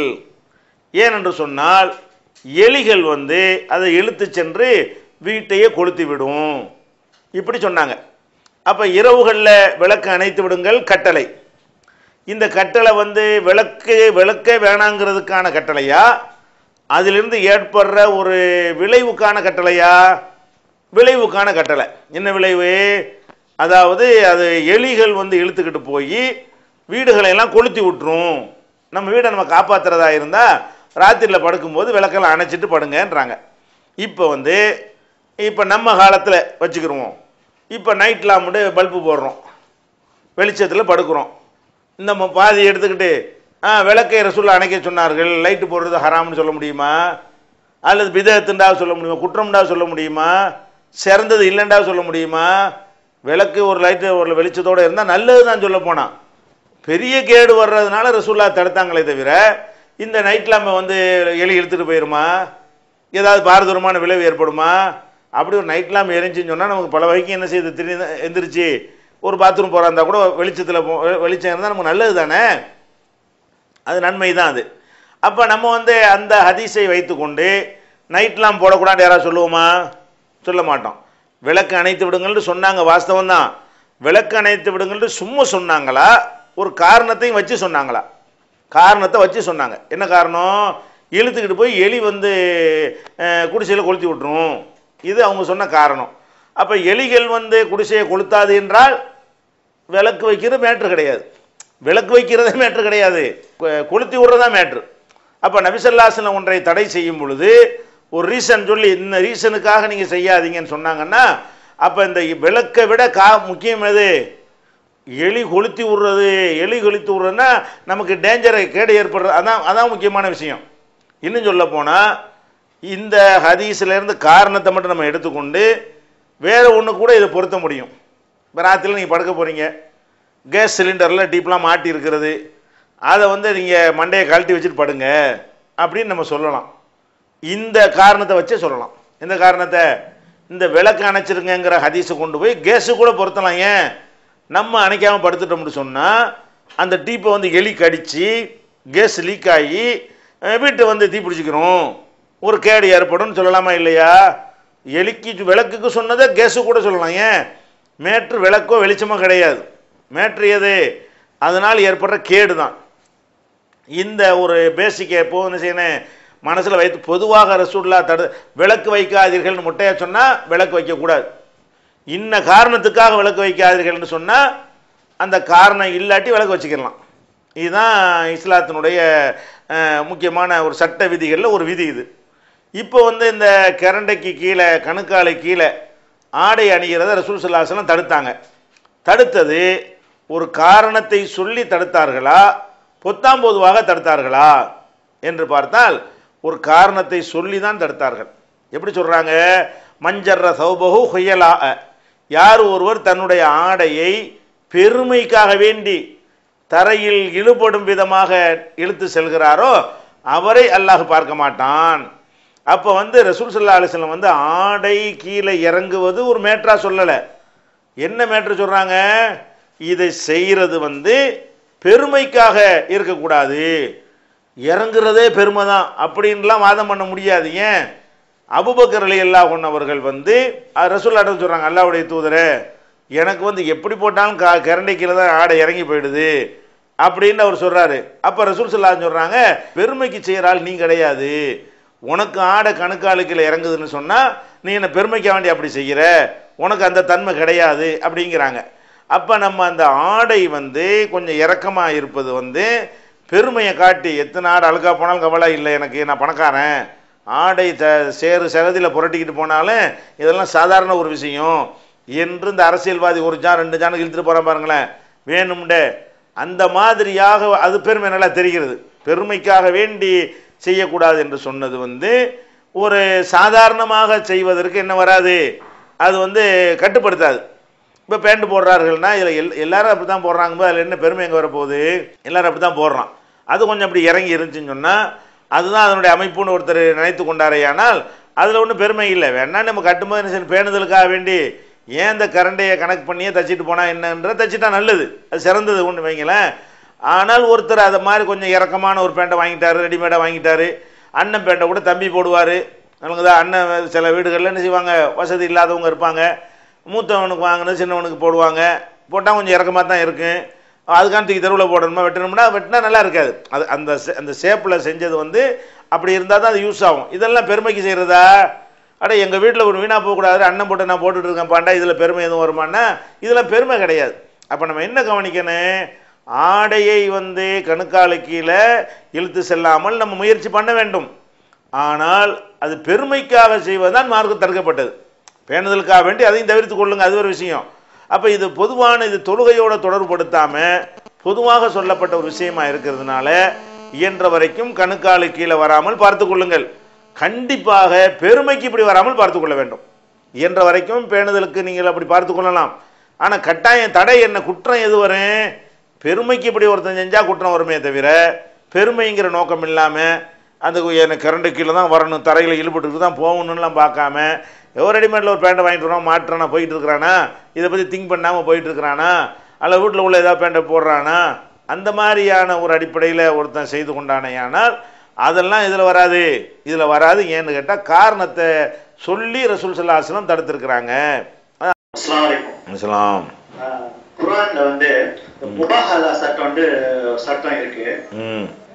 அது மார்க்க விஷயத்துக்கு மட்டும் தான் யூஸ் பண்ணலாமா, இல்ல உலக விஷயத்துல இப்ப 2 பேருக்கும் ஒரு சொத்து தகராறு இல்ல வேற எந்த தகராறாவது வந்தா கடைசி நேரத்துல முபாஹலா சட்டத்தை யூஸ் பண்ணலாமா? சரி, அதுக்கு விளக்கம் சொல்லுங்க. சரி, முபாஹலா என்று ஒரு சட்டம் நம்ம மார்க்கத்தில் இருக்கிறது.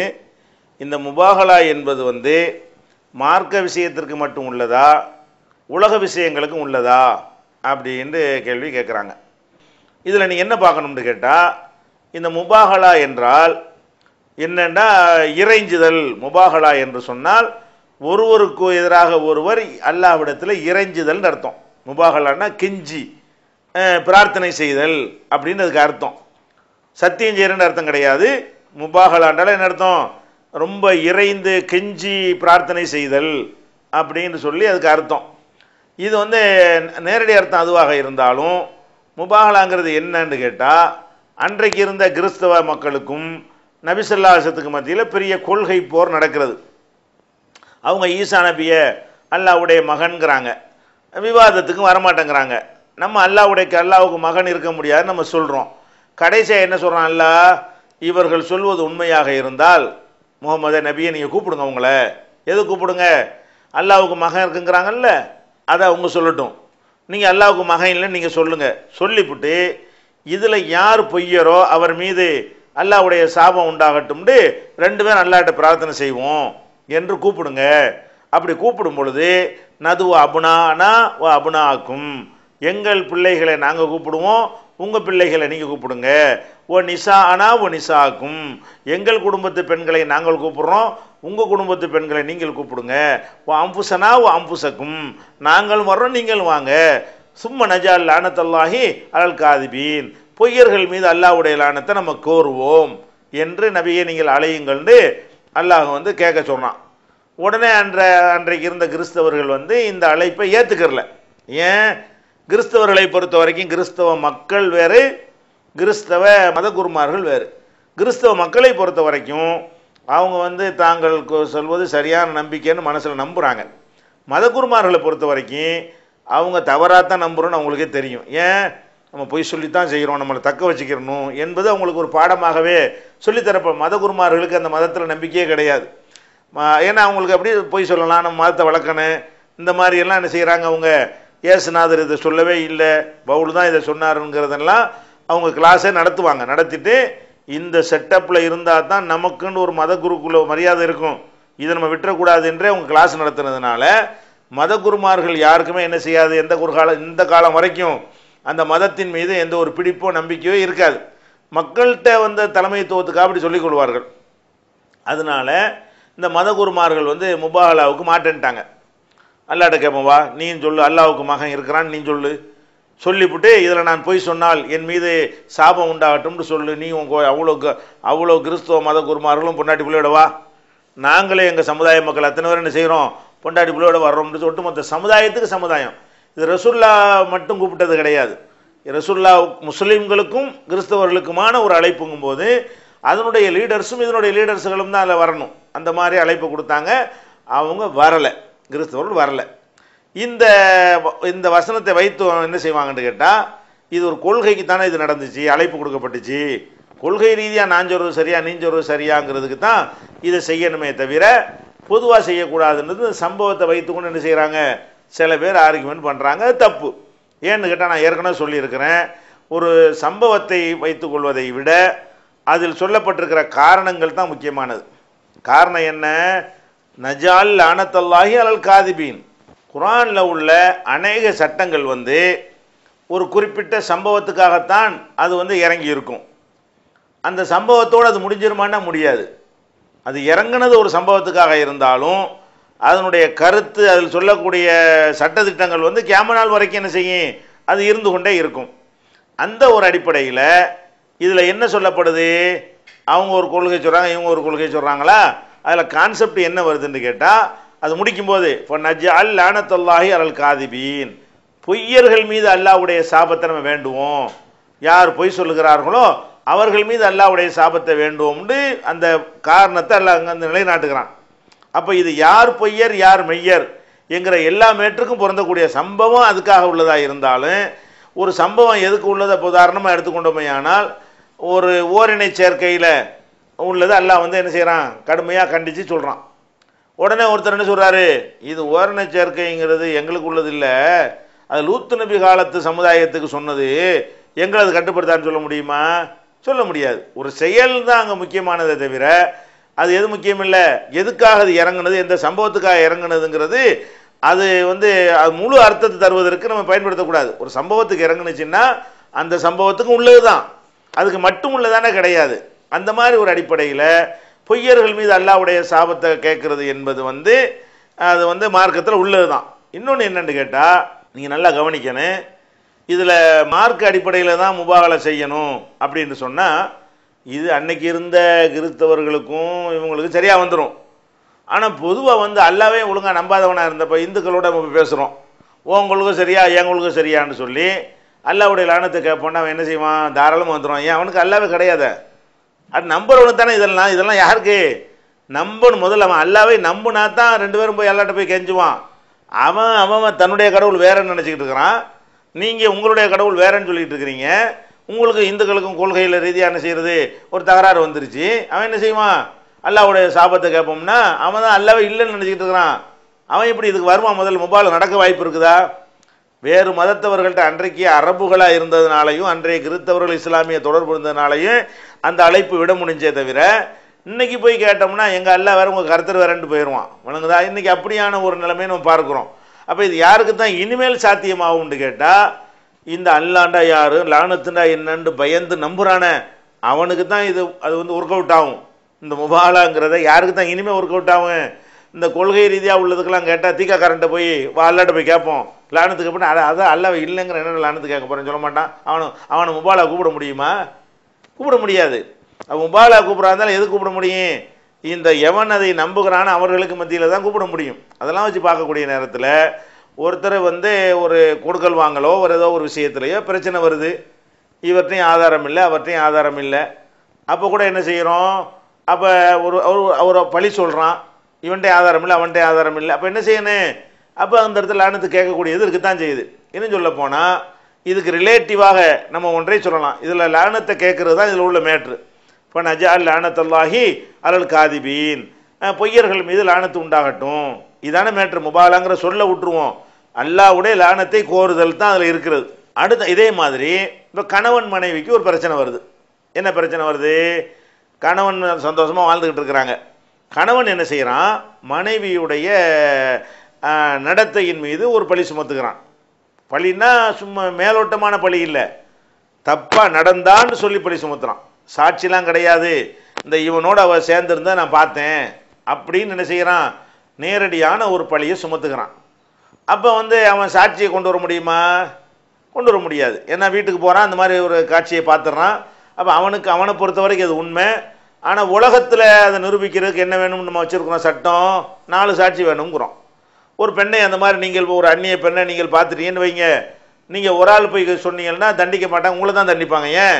நீங்கள் சாட்சியை கொண்டு வராதனால உங்களுக்கு கசையடி தருவாங்க. அதில் 4 பேராக போய் சொன்னால் தான் என்ன செய்ய முடியும்? அந்த தண்டனை ஆணோ பெண்ணோ யாராக இருந்தாலும் விபச்சாரம் செய்தார்கள் என்று சொல்லி நிரூபிக்கிறதா இருந்தால் அதுக்கு 4 சாட்சி வேணும்னு மார்க்கம் சொல்லுகிறது. இதை வந்து கணவனுக்கு போட இயலுமா? அடுத்தவனுக்கு வந்து நிரூபிக்காட்டி போயிட்டே இருப்பான். கணவன்கிறவன் அவளோட வாழ வேண்டியவனாக இருக்கிறானே, அவங்ககிட்ட போய் நான் கண்ணால் பார்த்தாலும் நீ 4 சாட்சி இல்லை, நீ அவளோட வாழ்வன் அவன் நடக்குமா? இது அவனை பொறுத்த வரைக்கும் வாழ்க்கை பிரச்சனை சம்மந்தப்பட்டிருக்கிறதுனால ஒரு கணவன் வந்து மனைவியை அந்த மாதிரி ஒரு தகாத இதில் பார்த்ததாக வந்து சொல்கிறான். பார்த்தும் இருக்கலாம், பொய்யும் சொல்லலாம். நான் என் மனைவி இந்த மாதிரியான இருக்கும்போது நான் பார்த்தேன். அப்போ என்ன செய்யணும்? இதை வந்து இது ஒரு 2 பேர் குடும்ப பிரச்சனை வந்து சம்மந்தப்பட்டுருச்சு. அப்போ மார்க்கம் என்ன சொல்லுது? சூரத்து நூறில் இவனை சத்தியம் பண்ண சொல்லுது, அவளை சத்தியம் பண்ண சொல்லுது. எப்படி சத்தியம் பண்ணணும்? இவன் அல்லாஹ் மேல ஆணையாக நான் வந்து இவளை இந்த மாதிரி பார்த்தது உண்மை 4 தடவை சொல்லணும். 5வது தடவை சொல்லணும் நான் வந்து பொய்யனாக இருப்பேனையானால் அல்லாஹ்வுடைய சாபம் வந்து என் மீது இறங்கட்டும். நான் வந்து பொய்யனாக இருந்தால் இந்த ஆம்பளை சொல்லணும். எப்படி சொல்லணும்?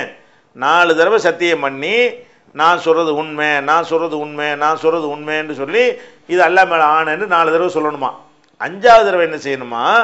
நான் வந்து பொய்யனாக இருந்தால் என் மீது அல்லாஹ்வுடைய சாபம் இறங்கட்டும் அப்படின்னு இவன் சொல்லிடுவான். இவன் சொன்ன உடனே இது கன்ஃபார்மாக 4 தடவை சத்தியம் பண்ணிட்டாங்க இல்லையா, உடனே அவளை தண்டிக்கணும். அவளை தண்டிக்க இயலுமான்னா அவளுக்கு மார்க்கம் வாய்ப்பு கொடுக்குறது. 4 சாட்சி கொண்டு வரல, உன் மேலே பழிய சொல்கிறான், நீ என்னம்மா சொல்கிற? நானும் சத்தியம் பண்ணுறேன், இதே மாதிரி பண்ணு. எப்படி பண்ணனே?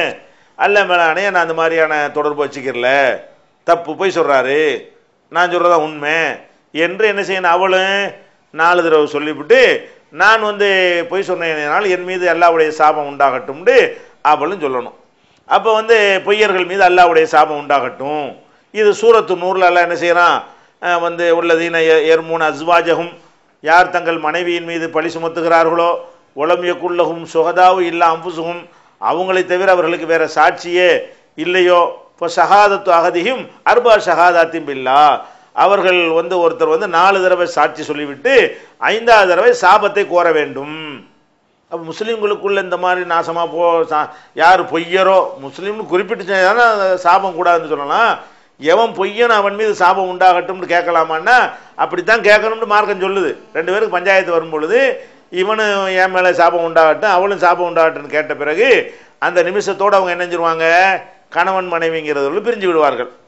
அப்புறம் கியாமத் நாள் வரைக்கும் இவங்க சேர முடியாது. தலாக்கு விட்டுட்டு சேர்ற மாதிரி, குலா விட்டுட்டு சேர்ற மாதிரிலாம் அவங்க சேருவதற்கு என்ன இல்லை, மார்க்கத்தில் அனுமதி கிடையாது. இப்படியாக மார்க்கத்தில் சொல்லப்பட்டிருக்கிறது. அப்போ இது வந்து ஒரு முஸ்லீம் மேலே சாபம் விடலாமான்னா இது பொய்யன் உண்மையை கண்டுபிடிக்க முடியாது. அதானே அல்லாட்ட தானே ஒப்படைக்கணும். நான் சொல்கிற பொய்யா நீ சொல்கிற பொய்யான்னு வந்துருச்சு. இது என்ன குடும்ப பிரச்சனை, இந்த மார்க்க பிரச்சனை, கொள்கை பிரச்சனையா? இது கணவன் மனைவிக்குள்ள ஒரு சண்டை வந்து தர்காவுக்கு போகலாமா, மதுகப்பு உண்டாங்கிற பஞ்சாயத்தா? இது ஏன் பொண்டாட்டி தப்பாக நடத்த உள்ளவங்கிறது பஞ்சாயத்து. இது குடும்ப, இது உலக விஷயம், இது சொந்த விஷயம், பர்சனல் விஷயம். பர்சனல் விஷயத்துக்காக வேண்டி என்ன செய்யலாம், நான் சொல்றது பொய்யா நீ சொல்றது பொய்யாண்டு ஒருத்தர் பாதிக்கக்கூடிய வகையில் இருக்குமே, ஆனால் செய்யலாம்னு எல்லாம் சொல்லித்தானே தர்றான். அதாவது இந்த சபிக்கலாமா, முஸ்லீமை எப்படி சபிக்கிறது இப்படிங்கிற ஒரு அடிப்படையிலாக இந்த இதை டைவர்ட் பண்ணிவிட பார்க்குறாங்க. அதனால் முபாஹலாங்கிறது அந்த குர்ஆனுடைய கான்செப்டை வச்சு பார்த்தோம்னு சொன்னால் அது பொய்யர்களுக்கு எதிராக செய்யக்கூடிய ஒரு விஷயம் தானே தவிர அது இந்த கொள்கை கிறிஸ்தவர்களுக்கு மட்டும் உள்ளதுன்னு சொல்லக்கூடாது. விளங்குதா? கிறிஸ்தவர்களுக்கு மட்டும்தான் இறங்கினா கூட அது கிறிஸ்தவர்களுக்கு மட்டும் உள்ளது கிடையாது, எப்போவுமே உள்ளதுங்கிறத விளக்கிக்கிறணும். அதே நேரத்தில் முபாஹலா பண்ணுனா அதையும் பார்க்கணும்ல, என்ன நடக்கும் அதெல்லாம் நம்ம சொல்ல முடியாது. அல்லாட்ட ஒப்படைச்சிட்டோம்னா அல்லாஹ் என்ன செய்வான் நமக்கா தெரியும். யா அல்லாஹ் அந்த பொய்யர்கள் மீது லானத்து உண்டாகட்டும் நம்ம சொல்லிவிட்டோம். அல்லாஹ் என்ன செய்வான், அதுக்குரியதுக்கு என்ன மாதிரியான ரிசல்ட்டை கொடுப்பான். அல்ல உலகத்தில் ஒன்றும் இல்லாமல் கூட அல்லாஹ் என்ன செய்வான், விட்டுறவும் செய்வான். அல்ல உலகத்தில் சில சோதனைகளை கொடுத்து அவங்கள இது பண்ணவும் செய்வான். அல்லது அவங்களுக்கு மறுமையில் பயங்கரமான தண்டனை சித்தப்படுத்தி வச்சுக்கிறவும் செய்வான். ஆனால் என்ன செய்கிறது, இது ஒரு இந்த துணிந்து யாரும் பொய் சொல்லக்கூடாது என்பதற்காக வேண்டி இது உதவுதுங்கிறது அடிப்படையில் தான் இது செய்யலாமே தவிர நம்ம முபாஹலா செஞ்சிட்டோம்ல அழிஞ்சு நாசமாயிருவாருன்னு சொல்ல நான் நல்லாவா, அது சொல்ல முடியாது. முபாஹலா செஞ்சதுனால அப்படி இன்னும் யார் பொய்யரோ அவர் அப்படி ஆகி விடுவார்னு சொல்ல முடியாது. அல்லாஹ்வுடைய லானத்து எந்த விதமாக இருக்கும் என்பதற்கெல்லாம் எந்த விதமான ஒரு உத்தரவாதமும் கேரண்டி. அதுபோக நம்மளே லானத்து கேட்குறோம், மனசார கேட்டால் தானே அது லானத்து வரும். இப்போ நானே பொய்யன்னு வச்சுக்கிறோமே, பொய்யன்னு வரும்போது நானே உள்ளுக்குள்ளே எல்லாம் தெரியாதானே வந்துட்டேன், மன்னிச்சிட்டு நிர்பந்தத்துக்கு வந்துட்டேன்னு சொல்லிட்டு செஞ்சால் அது பிரார்த்தனை ஆகுமா? அது அப்படி எத்தனை பேர் முபாஹலா பண்ணாடி யார் கண்டுபிடிக்கிறது? இது உலகத்துக்கு சொல்கிறோமே தவிர இதனால் என்ன ஏற்படுங்கிறது ரப்புக்கு மட்டும் தான் தெரியும். அவன் யார் கரெக்டாக உண்மையாக பிரார்த்தனை செய்கிறா, யார் பொய் சொல்கிறா, யார் பாதிக்கப்பட்டிருக்கிறான்னு நல்லா விளங்கி அதுக்கு தகுந்தவாறு அவன் என்ன செய்வான், ஜட்ஜ்மெண்ட் வழங்குவான். அதனால் நான் முபாஹலா செய்து விட்டால் நான் ஜெயித்து விடுவேன், முபாஹலா தோற்று விடுவேன்லாம் சொல்ல முடியாது. அல்லாஹ் நாட்டினா உலகத்தில் என்ன செய்வான், அதுக்குரிய ரிசல்ட்டை காட்டுவான், மறுமையிலையும் காட்டுவான். இரக்க குணம் கொண்டோரே அஸ்ஸலாமு அலைக்கும். தாய் தந்தையரையோ அல்லது இதில் ஏதாவது ஒருவரையோ இழந்து வாடும் ஆதரவற்ற பிள்ளைகள் நம் சமுதாயத்தில் ஏராளம். பெற்றோர்களின் அரவணைப்பிற்கு ஏங்கி தவிக்கும் இவர்களுக்காகவும் பெற்றோர்கள் இருந்தும் வறுமையின் காரணமாக வாழ்வாதாரத்திற்கு வாடிக்கொண்டிருக்கும் சிறுவர் சிறுமிகளுக்காகவும் விசாலமான கட்டிடத்தில் அர் ரஹ்மான் ஆதரவு இல்லம் செயல்பட்டு வருகின்றது. பாசத்தோடும் பரிவோடும் தாயுள்ளத்தோடும் பராமரிக்கப்பட்டு வருகின்றனர் இந்த சிறுமியர்கள்.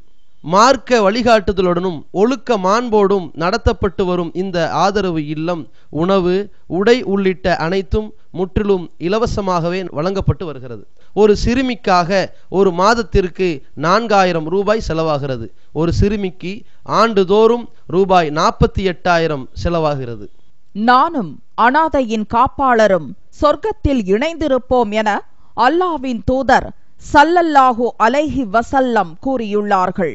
எனவே எங்களோடு சேர்ந்து நீங்களும் இவர்களுக்கு ஆதரவு கரம் நீட்ட மறுமையில் அதிகம் நன்மையை பெற்றுத்தரும் இந்த மகத்தான பணிக்கு உங்களின் ஜக்காத் மற்றும் நன்கொடைகளை வாரி வழங்கிடுவீர்.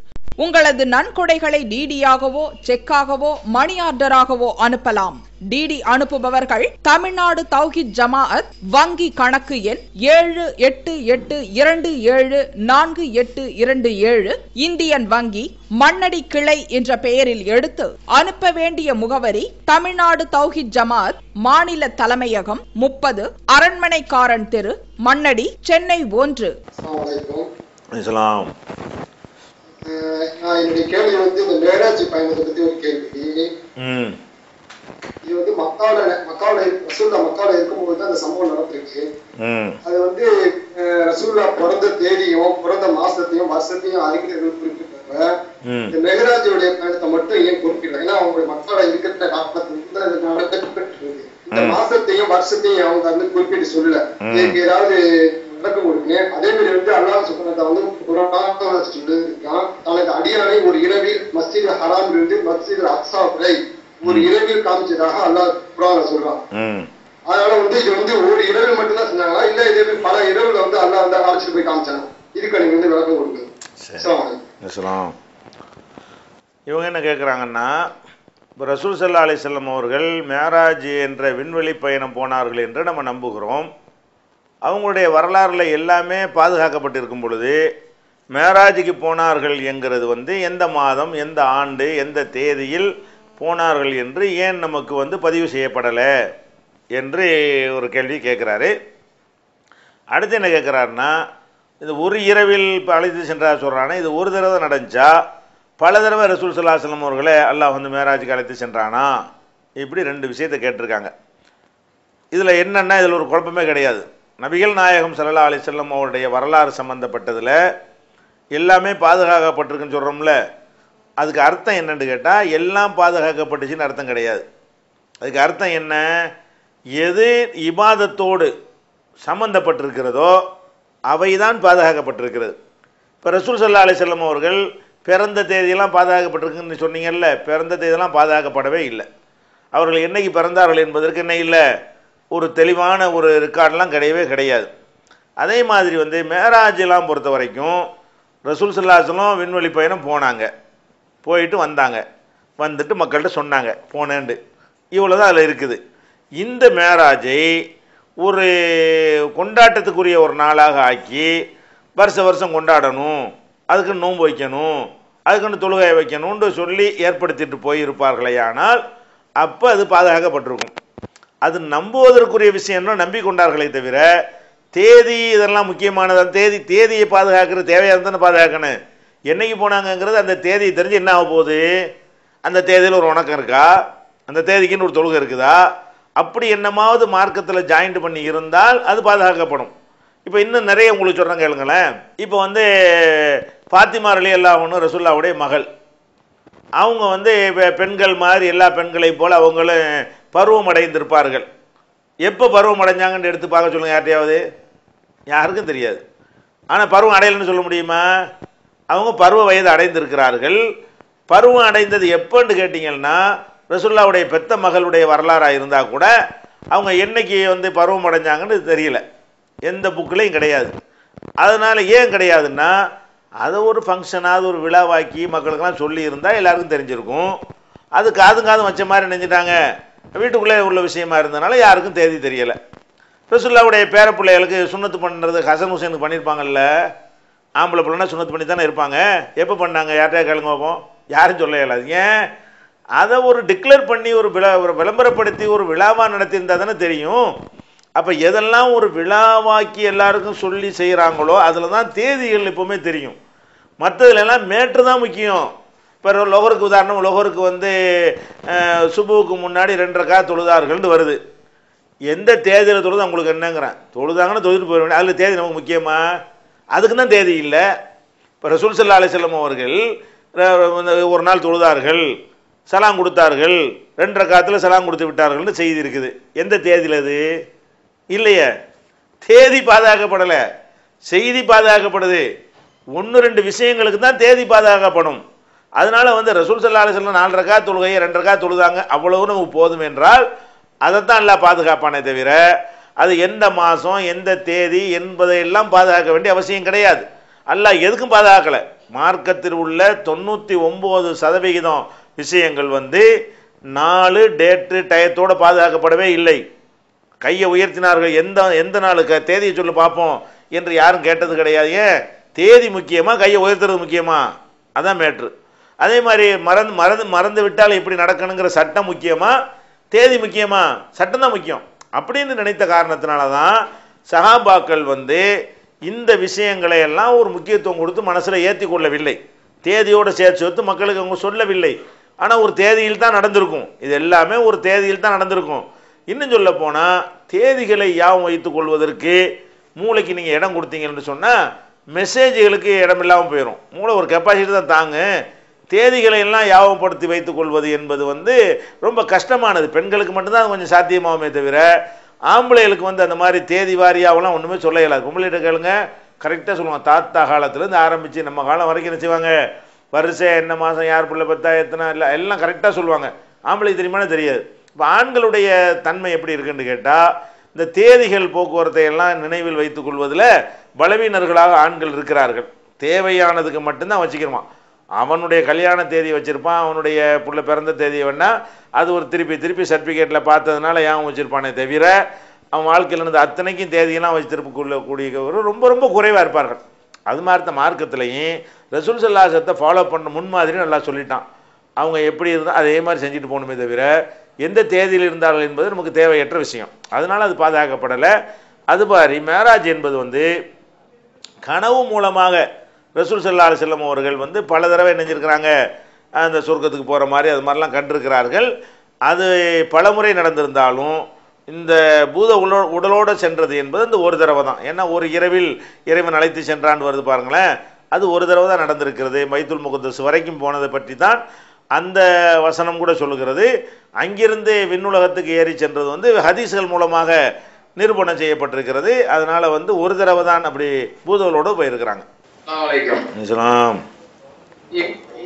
இமாம்கள் வந்து ஒரு சிலர் வந்து தாடி இல்லாம தொழ வைக்கிறாங்க. அதே மாதிரி சிலர் தொழுகிறவங்களும் தாடி இல்லாம முக்கியத்துவம் கொடுக்குற அளவுக்கு தாடிக்கு முக்கியத்துவம் இல்ல. சரி. இரண்டாவது கேள்வி வந்து பெண்கள் வந்து சஜ்ஜா செய்யும் போது முழங்கை வந்து தரைய படுற மாதிரி இருக்கிறாங்க. அதே மாதிரி ஆண்கள் வைக்கிறாங்க, சில பேர் கையில் தூக்கிக்கிறாங்க. என்னுடைய விளக்கம் தேவை. சரி, ஓகே. அதாவது இவங்க என்ன 2 கேள்வி கேட்டிருக்கிறாங்க. அதாவது ஆண்கள் தொழுகை நடத்தும் பொழுது அவங்களுக்கு தாடி இல்லாமல் இருக்கிறாங்க, தாடி இல்லாமலே வந்து தொழுகை ஜமாத் தொழுகை நடத்துகிறாங்க. அப்படி தொழுகை நடத்தலாமா? பெண்கள் தொழுகையில் சஜிதா செய்யும் பொழுது அவங்க கையை தரையில் படிய வைத்து கொண்டு சஜிதா செய்கிறார்களே, இப்படி செய்யலாமா? இது ஏன் இப்படி செய்கிறாங்கன்னு கேட்குறாங்க.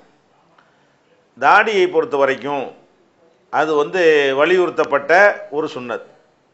எப்படி இந்த கிரண்டை காலுக்கு கீழே ஆடை அணிவதை வந்து தப்பாக தொழுகையோடு ஜாயிண்ட் பண்ணி கொண்டார்களோ, அதே மாதிரி தான் தாடியையும் தொழுகையோடு சம்பந்தப்படுத்தி கொண்டார்கள். தாடிக்கும் தொழுகைக்கும் சம்பந்தமே இல்லை. தாடி என்பது எல்லா நேரத்திலையும் ஒரு மனுஷன்ட்ட இருக்க வேண்டிய ஒரு விஷயம். ஒருத்தன் வந்து தாடியை வைத்தான்னு சொன்னால் அவனுக்கு என்ன கிடைக்கும்? அதற்குரிய நன்மைகள் கிடைக்கும். தாடி வைக்கலைன்னு சொன்னால் அந்த நன்மைகள் அவன் என்ன செஞ்சிருவான்? இழந்துருவான். அது சுன்னத்து, வலியுறுத்தப்பட்ட ஒரு சுன்னத்து, கட்டாய கடமை கிடையாது. ஆனால் வச்சா என்ன செய்யும்? அதற்கு ஒரு அபரிமிதமான நன்மைகள் கிடைக்கும். தொழுகையில் வந்து இமாமா இருப்பதற்கு தாடி ஒரு தகுதின்னு எங்கேயாவது சொல்லப்பட்டிருக்காருன்னா சொல்லப்படவே இல்லை. நல்லா ஓத தெரிஞ்சிருக்கணும்னு சொல்லப்பட்டிருக்கிறது. உங்களில் யார் நன்கு ஓத தெரிந்தவர்களாக இருக்கிறீங்களோ அவங்க இமாமா இருக்கட்டும் என்று தான் ரசூல் ஸல்லல்லாஹு அலைஹி வஸல்லம் சொன்னார்களே தவிர, தாடி வைத்திருப்பவர் இல்லை தாடி பெருசாக வைத்திருப்பவர் தான் தொழுகை நடத்தணும் என்று சொல்லப்படவே இல்லை. தொழுகையினுடைய சருத்தாக சொல்லப்படலை. இன்னும் சொல்ல போனால் ஒரு இமாமாக ஒருவர் இருப்பதற்கு வந்து அவருக்கு பெரிய குவாலிஃபிகேஷனே மார்க்கம் கொடுக்கல. என்ன கொடுக்குது? ஷிர்க் வைக்காமல் இருக்கணும். அதுதான் முக்கியமாக அவருக்கு சொல்லப்படக்கூடிய தகுதி. இரண்டாவதாக அந்த நன்கு அறிந்தவராக இருக்க வேண்டும். அது நன்குன்னா பெரிய அல்லாமல் இருக்குன்ற அவசியம் கிடையாது. எந்த தொழுகையை தொழுவிக்கிறாரோ அது குறித்த எல்லா சட்டங்களையும் தெரிந்திருக்க வேண்டும். இவ்வளவுதான் அதுக்கு இஸ்லாம் சொல்லக்கூடிய தகுதி.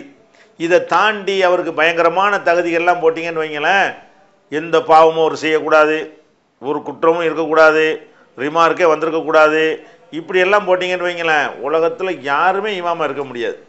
ஒருத்தர்கிட்ட தாடி இல்லைங்கிறதுக்கு அவர் வேணாண்டிங்கன்னா இன்னொருத்தர் நிப்பாட்டிங்க, அவர் கோல் சொன்னார்னு ஒருத்தன் சொல்லுவான், அதுக்காக அவர் இமாமா நிற்க முடியாது. இன்னொருத்தர் புறம் பேசினாருமா ஒருத்தன், அவர் இமாமா நிற்க முடியாது. இன்னொருத்தரும் பொண்டாட்டி நேற்று அடிச்சு விட்டாருமா, அவர் இமாமா நிற்க முடியாது. யார் தப்பு செய்யலை? தாடி இல்லாமல் இருப்பதை விட பெரிய பெரிய தப்பு செய்து கொண்டிருக்கிறார்கள் ஏராளமான பேர். தாடி நல்லா வச்சிருப்பார்கள். இந்த தாடி வைக்காட்டி பெரிய பயங்கரமான பாரதூரமான குற்றம்னு கிடையாது. ஒரு சுண்ணத்து, ஒரு நிரந்தரமாக இருக்கிற ஒரு சுண்ணத்தை விடுறாங்கிற ஒரு குற்றம் வரும், ஒரு நன்மை இழப்பான். ஆனால் அல்லாஹ் கொஸ்டின் பண்ணக்கூடிய குற்றங்கள் செய்யக்கூடியவர்கள் எல்லாம் பெரிய பெரிய தாடி வைத்து கொண்டு என்ன செய்கிறாங்க? தொழுகை நடத்துகிறார்கள். நம்ம என்ன செய்கிறோம்? ஏன் இதை வந்து நம்ம பெருசாக நினச்சிக்கிறோம்? தாடிங்கிறது தொழுகையோடு சம்மந்தப்பட்டது போல இருக்குன்னு நினச்சிக்கிட்டோம். அதனால தான் அஜர்த்து மட்டும் தாடி வைக்கிறார். மேட்ரு என்ன, நம்ம தப்பாக விளங்குனதுனால தான் அஜர்த்து தானே இமாமா இருக்கு, நான் என்ன தொழுகையாக நடத்த போகிறேன், எனக்கு இதுக்கு தாடி. நிறைய மக்கள் தாடி வைக்காமல் போனதுக்கு காரணம் என்ன? தாடியை வந்து சம்மந்தம் இல்லாமல் போட்டு தொழுகையோட சம்மந்தப்படுத்திக்கிட்டீங்க. அவள் தொழுகையில் ஏன் அல்லாஹ் இப்படி ஒரு கேள்வியே கேட்க மாட்டான். தொழும்போது உனக்கு ஏன் தாடி இல்லை என்று அல்லாஹ் கேட்கவே மாட்டான். என்ன கேட்பான்? ஏன்பா ஒரு சுன்னத்து ரசூலுல்லாஹ் வச்சுருக்காங்களே, செஞ்சால் நன்மை நிறைய மார்க் போட்டிருப்பானே, பொதுவாக கேட்பானே தவிர தொழுகைக்கு ஏன் தாடி வைக்கவில்லைன்னு கேட்பானான்னு அதில் கேட்க மாட்டான். அதனால தொழுகை நடத்துவதற்கு ஒருத்தர் தாடி இல்லாட்டாலும் அவர் அந்த தகுதி இழப்பார்னு சொல்வதற்கு எந்த ஆதாரமும் கிடையாது. அந்த ஒரு சுண்ணத்தை விட்டதுக்காக வேண்டி அவர் இழப்பார்னு சொன்னால் வேறு எவரை நிப்பாட்டினாலும் அவர் ஒரு சுண்ணத்தை விட்டுருப்பார். இவர் ஒரு சுண்ணத்தை விட்ட மாதிரி எவரை கொண்டே நிப்பாட்டினாலும் அவர் என்ன செய்வார்? இன்னொருத்தர் லோகருக்கு நிப்பாட்டுவீங்க, ஒருத்தன் உடனே கேட்பான், இவர் முன் சுண்ண தொழுவில்லை, நான் பார்த்துக்கிட்டு இருந்தேன், அப்போ அவரை பின்னாடி போக சொல்லு அப்படின்ருவாங்க. அப்போ ஒருத்தர் என்ன செய்வார், நிற்பாரா, நகம் பெருசாக வச்சுக்காரு இவரை நிப்பாட்டக்கூடாது, ஏன் அதுவும் சொன்னதானே வெட்டுறது, இப்படியே சொல்லிக்கிட்டு போனால் யாராவது இருக்காருமா? அதனால் இமாமுக்கு வந்து இணை கற்பிக்காமல் இருக்கிறாரா, அவ்வளோதான், ஓவர், முடிந்து விட்டது. அது தாடி வைத்தல் என்பது பொதுவாக முஸ்லீமுக்குரிய அடையாளம், பொதுவாக முஸ்லீமுக்குரிய ஒரு சுன்னத் தவிர இமாமுக்கு உரியது கிடையாது என்பதை நம்ம என்ன செய்யணும், புரிந்து கொள்ள வேண்டும். இதுதான் வந்து தாடி மேட்ரு. தாடி இல்லாமலும் தொழுகை நடத்தலாம், தொழுகை செல்லும், தொழுகைக்கு எந்த விதமான குறையும் வராது. தாடி வைக்காததனால் அவருக்கு ஒரு குறை வருமே தவிர தொழுகைக்கு எந்த விதமான குறை என்ன செய்யாது, வராது என்பதை நம்ம புரிந்து கொள்ள வேண்டும். தொழுகையோடு சம்பந்தப்படுத்தி தாடி சொல்லப்படவில்லை, இது விளங்கிக்கணும். அடுத்து என்னன்னு கேட்டால், தொழுகையில் வந்து பெண்கள் சஜிதா செய்யும் பொழுது ஆண்கள் சஜிதா செய்வதிலிருந்து வேறுபட்ட முறையில் அவங்க செய்கிறாங்க. அது என்னத்தினால செய்கிறாங்கன்னு கேட்டிங்கன்னா, இப்போ நம்ம வந்து ருக்கு செய்கிறோம் இல்லை, குனிகிறோம், குனியும் போது எப்படி இருக்கணும், முது அப்படின்னு நேராக ஃப்ளாட்டாக இருக்கணும், ரெண்டு கையும் இப்படி வில்லு மாதிரி இருக்கணும், அப்படி பார்த்தா வில்லு மாதிரி வளைஞ்சி கை ரெண்டு அப்படி ஸ்டிப்பாக என்ன செய்யணும், இப்படி வைத்திருக்கணும். இதுதான் ருக்குடைய முறைன்னு இருக்கிறது. அது மாதிரி சஜிதாவில் வைக்கிறதா இருந்தால் என்ன செய்யணும், தொடையை விட்டு அந்த தூக்கி அந்த கை ரெண்டும் தொடையில் ஒட்டாமல் அந்த மாதிரி ஒரு ஆண்கள் சஜிதா செய்கிறாங்க இல்லையா, இதுதான் சஜிதா செய்கிற முறை. பெண்களுக்கு தனியான ஒரு முறையை ரசூல் ஸல்லல்லாஹு அலைஹி வஸல்லம் சொல்லித்தரவே இல்லை. என்ன சொன்னாங்க, சல்லு கமார ஐத்துமூனி உசல்லி, என்னை எவ்வாறு தொலை கண்டீர்களோ அப்படி தான் நீங்கள் தொழணும். இது ஆம்பளையும் ரசூல்லா மாதிரி தான் தொழணும், பொம்பளையும் ரசூல்லா மாதிரி தான் தொழணும். நான் தொழுகிறதை பார்த்து நீங்கள் ஆம்பளையெல்லாம் தொழுதுக்குறங்க, ஆயிஷா தொழுவாங்கள்ல அதை பார்த்து பொம்பளையெல்லாம் தொழுதுக்குறங்கன்னு ரசூல்லா சொல்லலை. அப்போ ரசூல் ஸல்லல்லாஹு அலைஹி வஸல்லம் அவர்கள் தான் ரெண்டு பேருக்கும் தொழுகைக்கு முன்மாதிரி.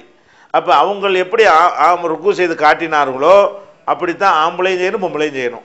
அவங்க எப்படி சஜிதா செய்து காட்டினார்களோ அப்படித்தான் ஆண்களும் செய்யணும், பெண்களும் செய்யணும். ஆனால் சில வக்கரமான ஒரு எண்ணம் பிடித்த அந்த மதுஹபுக்காரங்க என்ன பண்ணுறாங்கன்னா, அது வந்து பெண்கள் வந்து பாமை குட்டி மாதிரி இப்படி படுத்துக்கிறன்னு, அவங்க சஜிதாவை ஆம்பளை மாதிரி செஞ்சால் பார்க்குறதுக்கு வேறு மாதிரி எண்ணங்கள் வரும், இப்படின்னு இவங்களுக்கு இந்த மாதிரி என்ன வரும் போல இருக்குது. தொழுகைன்னா தொழுகையை செஞ்சுட்டு போ, அதுக்குள்ள மட்டும்தான் என்ன வரும், எப்படி இருந்தாலும் தான் என்ன வரும், வழங்குதா, நின்றா கூட ஒருத்தனுக்கு என்ன வரும், நிற்கக்கூடாதுன்னு சொல்லிட முடியுமா?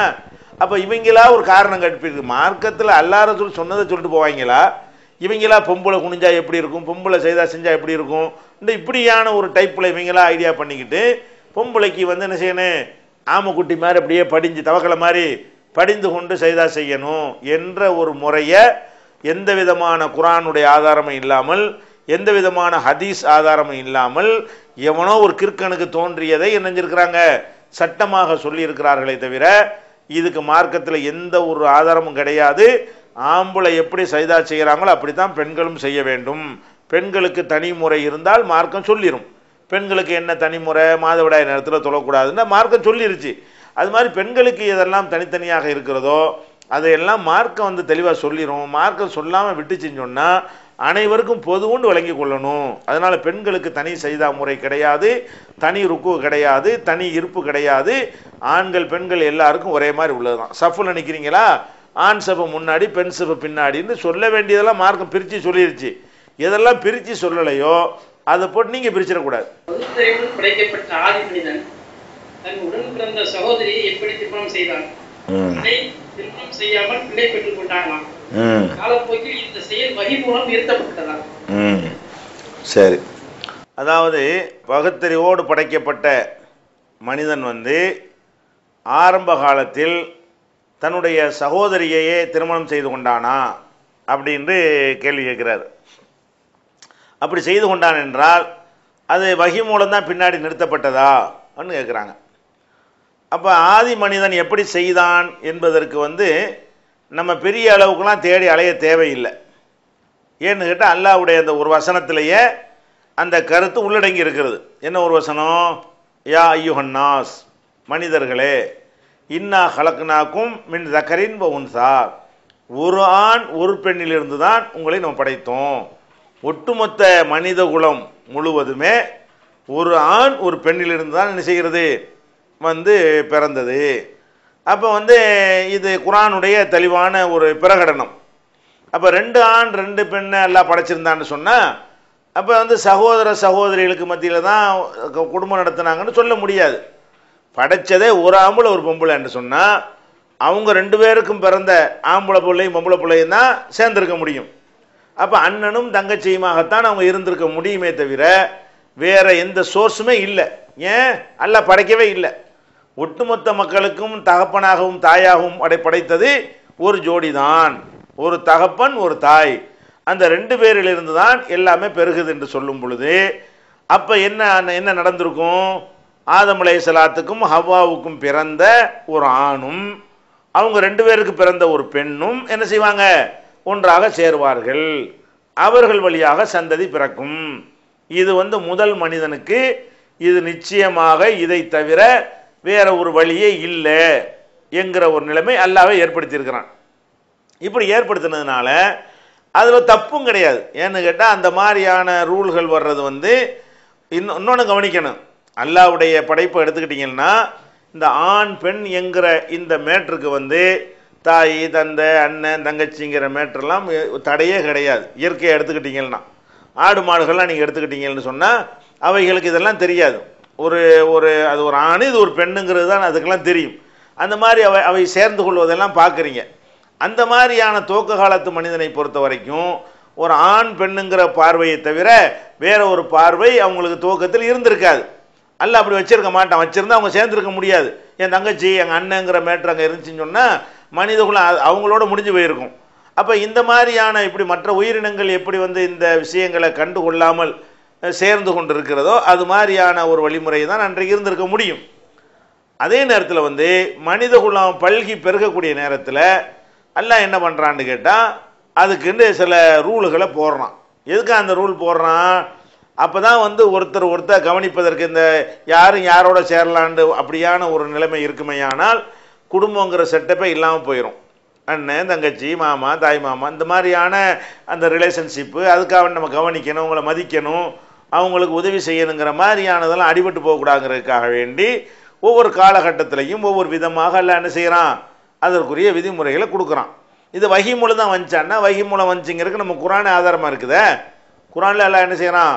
ஹுர்ரிமத் அலைக்கும், உங்களுக்கு ஹராமாக்கப்பட்டிருக்கிறது, உம்மஹாத்துக்கும், உங்களுடைய பெற்ற தாயை திருமணம் செய்வது உங்களுக்கு ஹராமு, அகவாத்துக்கும், உங்கள் சகோதரிகளை கல்யாணம் பண்ணுறது ஹராமு, பனாத்துல் அஹி பனாத்துல் உக்தி, அண்ணன் சகோதரனுடைய மகள்களையும் சகோதரியுடைய மகள்களையும் கல்யாணம் பண்ணுறது எப்படின்னு ஒரு பட்டியலாக எல்லாம் போடுறான். அப்போ இதெல்லாம் ஹராமாக்கப்படுது. மனித குலம் பல்கி பெருகிய பிறகு படைத்த இறைவன் இந்த கட்டளையை போடுறான்.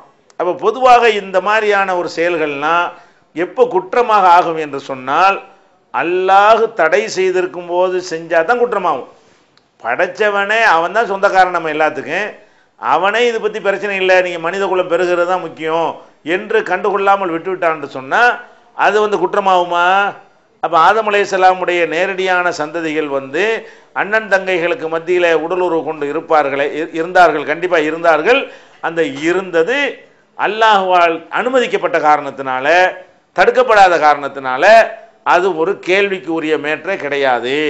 நமக்கு அல்லாஹ் இன்னென்ன உறவுகளை தான் நீங்கள் கல்யாணம் பண்ணணும், இன்னென்ன உறவுகளை நீங்கள் திருமணம் செய்யக்கூடாது என்று தடுத்துட்ட காரணத்தினால இப்போ அது குற்றமாகும். வஹி மூலமாகத்தான் இவைகள்லாம் தடுக்கப்படுகிறது. நமக்கு தடுக்கப்பட்டது என்னென்று குரானில் சொல்லப்பட்டிருக்கிறது. இதுக்கு முந்தின சமுதாயத்திற்கு என்னென்ன தடுத்தான் என்பது அவங்களுடைய வேதங்களில் சொல்லப்பட்டிருக்கும். அது அல்லாஹ் தான் சொல்லி தான் தடுத்திருப்பான் என்பது வழங்கிக் கொள்ள வேண்டும். இல்ல ஒரு ஹதீஸ் இருக்கு. எப்படின்னா பச்சை பூண்டும் பச்சை வெங்காயமும் சாப்பிட்டுட்டு பள்ளியாசலுக்கு கையால தடுத்துடுங்க, ஏன்னா அது மலக்குமார்களுக்கு பிடிக்காத வாடா அப்படின்னு சொல்லி சொல்றாங்க. அதே சமயம் இப்ப சில இமாம்கள் என்ன பண்றாங்கன்னா பப்ளிக்காக சிகரெட் அடிச்சுட்டு போய் இமாமத் பண்றாங்க. இந்த வாடை மலக்குமார்கள் எப்படி இவங்க பின்னாடி தொழுகிற போது எப்படி அந்த நமக்கே அந்த சிகரெட் வாடகை பிடிக்க மாட்டேன், எடுக்க மாட்டேன், அதை எப்படி மலக்கு விரும்புவாங்க? அவங்க பின்னாடி தொழுதா இந்த தொழுவை ஏத்துக்கப்படுமா? சரி. அதே சமயம் இன்னொன்னு, இப்ப சிகரெட் நம்ம குடிச்சோம்னா அது தன்னுடைய ஒருத்தவங்களுடைய நலத்துக்கு தான் பாதிப்படையும், அது அவங்களோட சார்ந்தது. இப்ப சில கடைகளை சிகரெட்டை வச்சுக்கிட்டு ஒவ்வொருத்தவங்க கையாலே எடுத்து எடுத்து கொடுக்குறாங்களே, அவங்களுக்கு அதே பாவம் தான் எழுதப்படுமா? இல்ல ஒவ்வொருத்தரையும் கொடுக்குறப்ப அவங்களுக்குன்னு தனியா பாவம் எழுதப்படுமா? அதே நீங்க சொல்லுங்க சார். ஒயின் ஷாப்ல வச்சு நின்று கொடுக்குறாங்க, எடுத்து எடுத்து கொடுக்க, அதுவும் ஹராம் தான், இதுவும் ஹராம் தான். அதனால இது எப்படின்னு கொஞ்சம் நடக்குங்க சார். சரி. அதாவது வெங்காயம் பூண்டு பச்சையா சாப்பிட்டவர்கள் பள்ளிவாசலுக்கு வராதீங்க என்று நபி ஸல்லல்லாஹு அலைஹி வஸல்லம் சொல்லி இருக்கிறாங்க. அப்படி இருக்கக்கூடிய நேரத்தில் நிறைய பேர் சிகரெட் குடித்து விட்டு அந்த வாடையோடு பள்ளிவாசலுக்கு வருகிறார்கள். அவர்கள் இமாமாக வேறு நின்று என்ன செய்கிறாங்க? அவங்க செய்கிறாங்க. அது சரியாக வருமா, அப்படி செஞ்சால் அந்த தொழுகை ஏற்றுக்கொள்ளப்படுமா அப்படின்றத கேட்குறாங்க. அந்த வாடையும் மலக்குகளுக்கு பிடிக்காதா அல்லது அது விதிவிலக்கு இருக்குதா அப்படின்ற ஒரு கேள்வி கேட்குறாங்க. அடுத்து என்ன செய்கிறாங்கன்னா, சில பேர் வந்து பீடி சிகரெட்டுகளை வந்து கடையில் வைத்து விற்பனை செய்கிறார்கள். விற்பனை செய்கிறார்கள்ன்றதை வந்து ஒரு தடவை விற்பனை செய்தார்கள்ங்கிற குற்றம் உங்களுக்கு சேருமா, ஒரு நாளைக்கு 100 தடவை கொடுத்தாங்கன்னா 100 குற்றம் உங்களுக்கு வருமா, எடுத்து கொடுக்குறோம்ல இப்படின்னு அவங்க கேட்குறாங்க. ஃபஸ்ட்டு விளங்கி கொள்ள வேண்டிய விஷயம் என்னென்னு கேட்டால், யார் ஒருத்தர் வந்து மண் அக்கல மின் ஹாதிஹி ஷஜரா, யார் இந்த பூண்டு இந்த செடியை சாப்பிட்டு விட்டாரோ ஃபலா எக்கர பண்ண முசல்லானா, நம்முடைய தொழுகை இடத்திற்கு அவர் நெருங்கக்கூடாது என்று நபி ஸல்லல்லாஹு அலைஹி வஸல்லம் அவர்கள் தடுத்திருக்கிறார்கள். அப்போ இந்த பூண்டு வெங்காயம் என்பது வந்து சொல்லிட்டு இது பூண்டு வெங்காயத்துக்கு மட்டும் உள்ளதா அப்படி கூட சில நினைக்கலாம்ல, அது பூண்டுக்கும் வெங்காயத்துக்கும் உள்ளதான, சிகரெட்டுக்குன்னு சொல்லப்பட்டிருக்கான்னு கூட ஒருத்தர் கேட்பார் விதண்டா வாதமா. அப்போ சிகரெட் குடித்துக்கிட்டு வரக்கூடாதுன்னு எங்கே அதிச ஆதாரம் இருக்குது என்று கேட்டால் அதுக்கும் ஆதாரம் இருக்குது. ஏன்னு கேட்டால், இந்த வாடையோடு ஒருத்தர் வரும் பொழுது மலக்குமார்கள் வந்து என்ன செய்கிறாங்க, அதை வந்து ஒரு அருவருப்பு அடைகிறார்கள். மனிதர்கள் எதையெல்லாம் அருவருப்பார்களோ அதையெல்லாம் மலக்குமார்களும் என்ன செய்கிறாங்க, அருவருப்பு அடைகிறார்கள் என்றும் ரசூல் ஸல்லல்லாஹு அலைஹி வஸல்லம் சொல்லியிருக்கிறாங்க.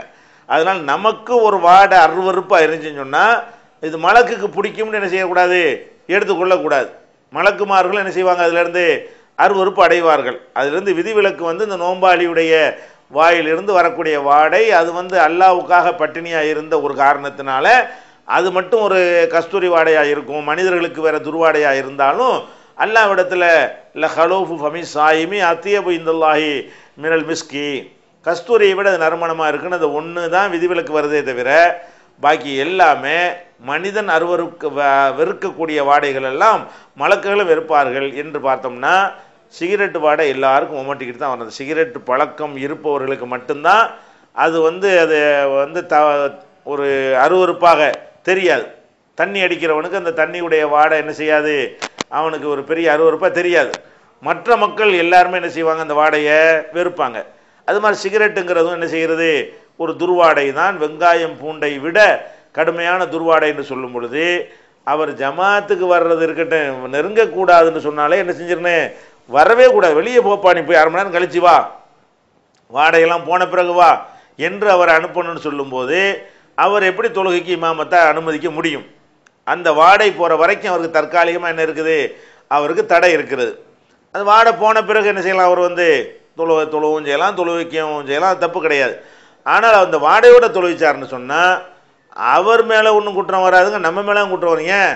நெருங்கக்கூடாதுன்னு தடை போட்டாங்கன்னா நீங்கள் விட்டீங்க வர, இந்தப்பா சிகரெட் வாடை வருது, நீ வெளியே வா, நீ தொழுவையில் கலந்துக்கிறாத, வெளியே போ, வாடையெல்லாம் போன பிறகு உள்ள வான்னு நம்ம என்ன செய்யணும் சொல்லணும். அந்த வாடை நீங்கிற வரைக்கும் துர்வாடை வரக்கூடியவர்களை நம்ம என்ன செய்யக்கூடாது, தொழும் இடத்திற்கு அனுமதிக்கக்கூடாது. அந்த ஒருத்தருடைய இதனால சுற்றி இருக்கிற அத்தனை பேருடைய இஹ்லாஸும் அத்தனை பேருடைய எண்ணங்களும் என்ன செய்யும், பாதிக்கப்படும் என்பதை விளங்கி கொள்ள வேண்டும். அடுத்து என்னென்னு கேட்டால், இந்த பீடி சிகரெட்டு மாதிரியான புகையிலை பொருட்களை பொறுத்த வரைக்கும் இது வந்து மதுபானத்தை விட கூடியது. நல்லா விளங்கிக்கிறங்க. நம்ம மக்களே வந்து மதுபானத்தை வந்து ஹராம்னு நல்லா விளங்கி வைத்திருக்கிறார்கள். சிகரெட்டு வந்து சிகரெட்டு, சுருட்டு, பீடி இதுகளை எல்லாம் ஹராம் என்று அவங்க விளங்கி வைக்கலை. ஆனால் நீங்கள் பார்த்தீங்கன்னு சொன்னால் மதுபானத்தை பற்றி எல்லாம் சொல்லும் பொழுது ஃபீஹிமா இஸ்முன் கபீருன் மனாஃபியுல் இன்னாஸ், இந்த மதுபானத்தில் வந்து அதிகமான கேடுகள் இருக்கிறது, கொஞ்சம் நன்மைகளும் இருக்கிறது. மதுபானத்தில் வந்து முழுசும் கேடு கிடையாது. அதை நீங்கள் குடிக்கிறவன்ட்ட கேட்டால் தெரியும், அப்படி கவலை மருந்து எனக்கு தூங்க முடிகிறது, உடம்புல வலியே தெரிய மாட்டேங்குது, உழைத்து விட்டு வந்த களைப்பு தண்ணி அடித்தா எனக்கு போயிடுது, இப்படின்னு என்னமாச்சும் ஒரு குளிர் காலத்தில் அடித்தோம்னா குளிர் போயிடுது என்று ஏதோ சில நன்மைகளை சொல்லுவான். கேடு ரொம்ப இருக்கிறது. அப்போ அதில் நன்மைகள் கொஞ்சமாக இருக்கிறது, கேடுகள் அதிகமாக இருக்கிற போதே எல்லாம் ஹராமாக்கிட்டான்னு சொன்னால், சிகரெட்டில் வந்து புகையிலை பொருளில் வந்து நன்மை இருக்குன்னு ஒருத்தன் சொல்லியிருக்கான உலகத்தில், ஒரு விஞ்ஞானி, ஒரு டாக்டரு மதுபானத்தில் நன்மை இருக்குன்னு சொல்லக்கூடியவன் இருக்கிறான். இந்த புகையிலைனால் இதில் புகையிலை அடித்தோம் என்று சொன்னால் அதில் இன்னென்ன மாதிரி நன்மை இருக்குன்னு ஒருத்தன் சொன்னது கிடையாது. அப்போ இந்த மதுபானத்தை விடவும் கடுமையான முறையில் தீமை என்று நிரூபிக்கப்பட்ட ஒரு விஷயம் என்னன்னு கேட்டால் புகையிலை பொருட்கள். அதில் வந்து கேன்சர் வருங்கிறான், நீங்கள் துர்வாடை நீங்கள் சொல்லிவிட்டீங்க, அது வரும், ஆண்மை போயிரும்னு சொல்கிறான், ஹார்ட் அட்டாக் வேற வரும்னு சொல்கிறான், நுரையீரல் வந்து பாதிக்கப்பட்டுரும்னு சொல்கிறான். இன்னும் சொல்லப்போனால் திங்கிற உணவுடைய டேஸ்ட்டே அந்த நரம்புகள் என்ன செய்யும், அந்த இது இன்னென்ன பொருளுக்கு இன்னென்ன ருசிங்கிறத காட்டுறத நாக்கில் இருக்கக்கூடிய அந்த மெல்லிய நரம்புகள் தான். அந்த நரம்புகள்லாம் காய்த்து போன பிறகு அதில் வந்து நுணுக்கமான வித்தியாசம்லாம் தெரியாது. ரொம்ப முரட்டு இனிப்பு அவனுக்கு தெரியும், முரட்டு உரப்பு தெரியுமே தவிர லைட்டாக உள்ள அந்த டெஸ்ட்லாம் என்ன செய்யாதவனுக்கு ருசிச்சு சாப்பிட்றதெல்லாம் அவனுக்கு ஒன்றும் இல்லாமல் போயிடும். முரட்டுத்தனமான ஒரு சுவைகள் மட்டும்தான் அவனுக்கு தெரியும். அந்த நரம்பு மொட்டுகள் என்னவாயிரும், நிறைய வீணாக போய்விடும். பல உணவுகள் அவனுக்கு கசக்கக்கூடியதாக கூட இருக்கும். குடும்ப வாழ்க்கை நெருங்கும் போது மனைவியை வெறுக்கக்கூடியதாக இருக்கும். இவன் புகை விடுற காரணத்தினால இவனோட சேர்ந்து இவன் புள்ளக்குட்டியெல்லாம் சேர்ந்ததை சுவாசித்து அவங்களுக்கும் இந்த மாதிரி காச நோய் வருவதற்கான வாய்ப்புகள் இருக்கும். இவனுக்கு பிறக்கக்கூடிய அந்த குழந்தைகள் கூட அந்த விந்தில் வந்து வீரியம் இழந்து இந்த மாதிரியான புகை ரொம்ப காலம் புகைப்பிடித்தவனுடைய குழந்தையாக இருப்பார்களே, ஆனால் அவங்க கண்டிப்பாக காச நோய் இருக்கும். ஏன்னா அந்த விந்துலையும் என்னவாயிரும், இந்த இதுகள்லாம் அதில் கடத்தப்படும். அந்த அவன்கிட்ட காச நோயாக ஆன பிறகு ஒரு விந்து உற்பத்தி ஆச்சுன்னு சொன்னால் அந்த விந்துலையும் அந்த காச நோய்க்குரிய எல்லா விதமான அம்சங்களும் சேர்ந்து தான் என்ன செய்யும் இருக்கும். அப்போ அவனுக்கு பெற பிள்ளைகள் வந்து ஒரு வாரிசை என்ன செய்கிறது, வீணாக போகக்கூடிய நிலையெல்லாம் இருக்கிறது. அதுபோக பொருளாதாரத்தை எந்த ஒரு நன்மையும் இல்லாமல் பொருளாதாரத்தை வேறு விரயமாக்குறான். நீங்கள் இந்த சிகரெட் குடிக்கிறவன்டைய காசெல்லாம் தனியாக சேர்த்து வச்சு பார்த்தா அவன் ஒரு வீடு வாங்கிடலாம், அவ்வளோ கணக்கு பண்ணி எரிச்சிருப்பான், சாம்பல் ஆக்கியிருப்பான். இந்த மாதிரிலாம் இருக்கிறத கவனத்தில் கொண்டு இது மதுபானத்தை விட ஒரு பெரிய தீமை. சாராயம் ஊற்றி கொடுக்குறதுலையாவது கொஞ்சம் நன்மை இருக்குது, அதிக தீமை இருக்குன்னு தான் நல்லா சொல்கிறான். ஆனால் ஹராம் தான். ஆனால் இதுக்கு கொஞ்சம் கூட நன்மை கிடையாது. முழுக்க 100% தீமை என்று சொல்லக்கூடிய ஒரு விஷயத்தை குடிக்கிறதும் அதை வந்து விற்கிறதும் சர்வசாதாரணமாக அது ஒரு ஸ்டைலாக நடத்தி கொள்வதும் வந்து போதை வரலன்னு வேணால் நீங்கள் சொல்லிக்கலாமே தவிர போதை மட்டும்தான் கேடு. குல்லு முஃப்திரின் முஸ்கிரின் ஹராம். ரசூல் ஸல்லல்லாஹு அலைஹி சொன்னாங்க, போதை தரும் ஒவ்வொன்றும் ஹராம். அது மாத்திரம் இல்லை, கேடு தரும் ஒவ்வொன்றும் ஹராம். முஃப்தின் ஹராம் தான். அப்போ கேடு தரக்கூடியதெல்லாம் ஹராம் என்று ரசூலுல்லாஹ் சொல்லியிருக்கிற காரணத்தினால இந்த மாதிரி புகையிலை பொருட்களை பயன்படுத்தக்கூடியவர்கள், அதை வந்து வியாபாரம் செய்யக்கூடியவர்கள் வந்து மதுபானத்தை விட கடுமையாக அதை வெறுத்து அதை நியாயப்படுத்துவதற்கு எந்த விதமான ஒரு கடுகளவு கிரவுண்டு கூட இல்லை என்பதை உணர்ந்து விட்டு ஒழிக்க வேண்டும். இல்லை என்று சொன்னால் நீங்கள் ஏதோ புகையில் விற்றீங்கிற குற்றம் ஒன்றும் வராது. எத்தனை பேருக்கு நீங்கள் விற்றீங்களோ அத்தனை பேரை கெடுத்த குற்றம் தான் வரும். வழங்குதா? தீமைகளை பொறுத்த வரைக்கும் இப்போ நான் ஒரு தர்மம் செய்கிறேன், டெய்லி கொடுத்துக்கிட்டே இருக்கிறேன். தர்மம் செஞ்சான்னு முட்டையாரில் எழுதுவானா, ஒவ்வொரு நாளும் கொடுக்குறதெல்லாம் எழுதுவானா? இன்னைக்கு கொடுத்த 50 காசு எழுதுவான், நாளைக்கு கொடுத்த 1 ரூபா எழுதுவான், நாளை கழிச்சு 10 ரூபா எழுதுவான், 1000 ரூபா கொடுத்த 1000 ரூபா எழுதுவான். அப்போ எப்போவெல்லாம் கொடுக்குறனோ எதுக்கெல்லாம் கொடுக்குறனோ அதெல்லாம் எழுதப்படுற மாதிரி தான் நீ கொடுக்குற பீடி சிகரெட்டு என்ன செய்யும், டெய்லி ஒரு நாளைக்கு 100 பேருக்கு விற்றீங்கன்னு சொன்னால் 100 பேரை நாசமாக்கினேன், 100 தடவை இந்த கெட்ட செயலை செஞ்சேன்னு என்ன செய்யும் எழுதப்படும். பாவங்கள் பட்டியல் அதிகமாக போகும். ஒரு முஸ்லீம் வந்து ஒரு காலத்திலையும் புகைப்பிடிக்கக்கூடியவனாக என்ன செய்யக்கூடாது, இருக்கக்கூடாது என்பதை விளங்கி நடக்கூடிய நன்மக்களாக அல்லாஹ் ரப்புல் ஆலமீன் நம் அனைவரையும் ஆக்கி அருள் புரிவானாக. வாஹிர் தாவானா அனில் அல்ஹம்துலில்லாஹி ரப்பில் ஆலமீன். அஸ்ஸலாமு அலைக்கும்.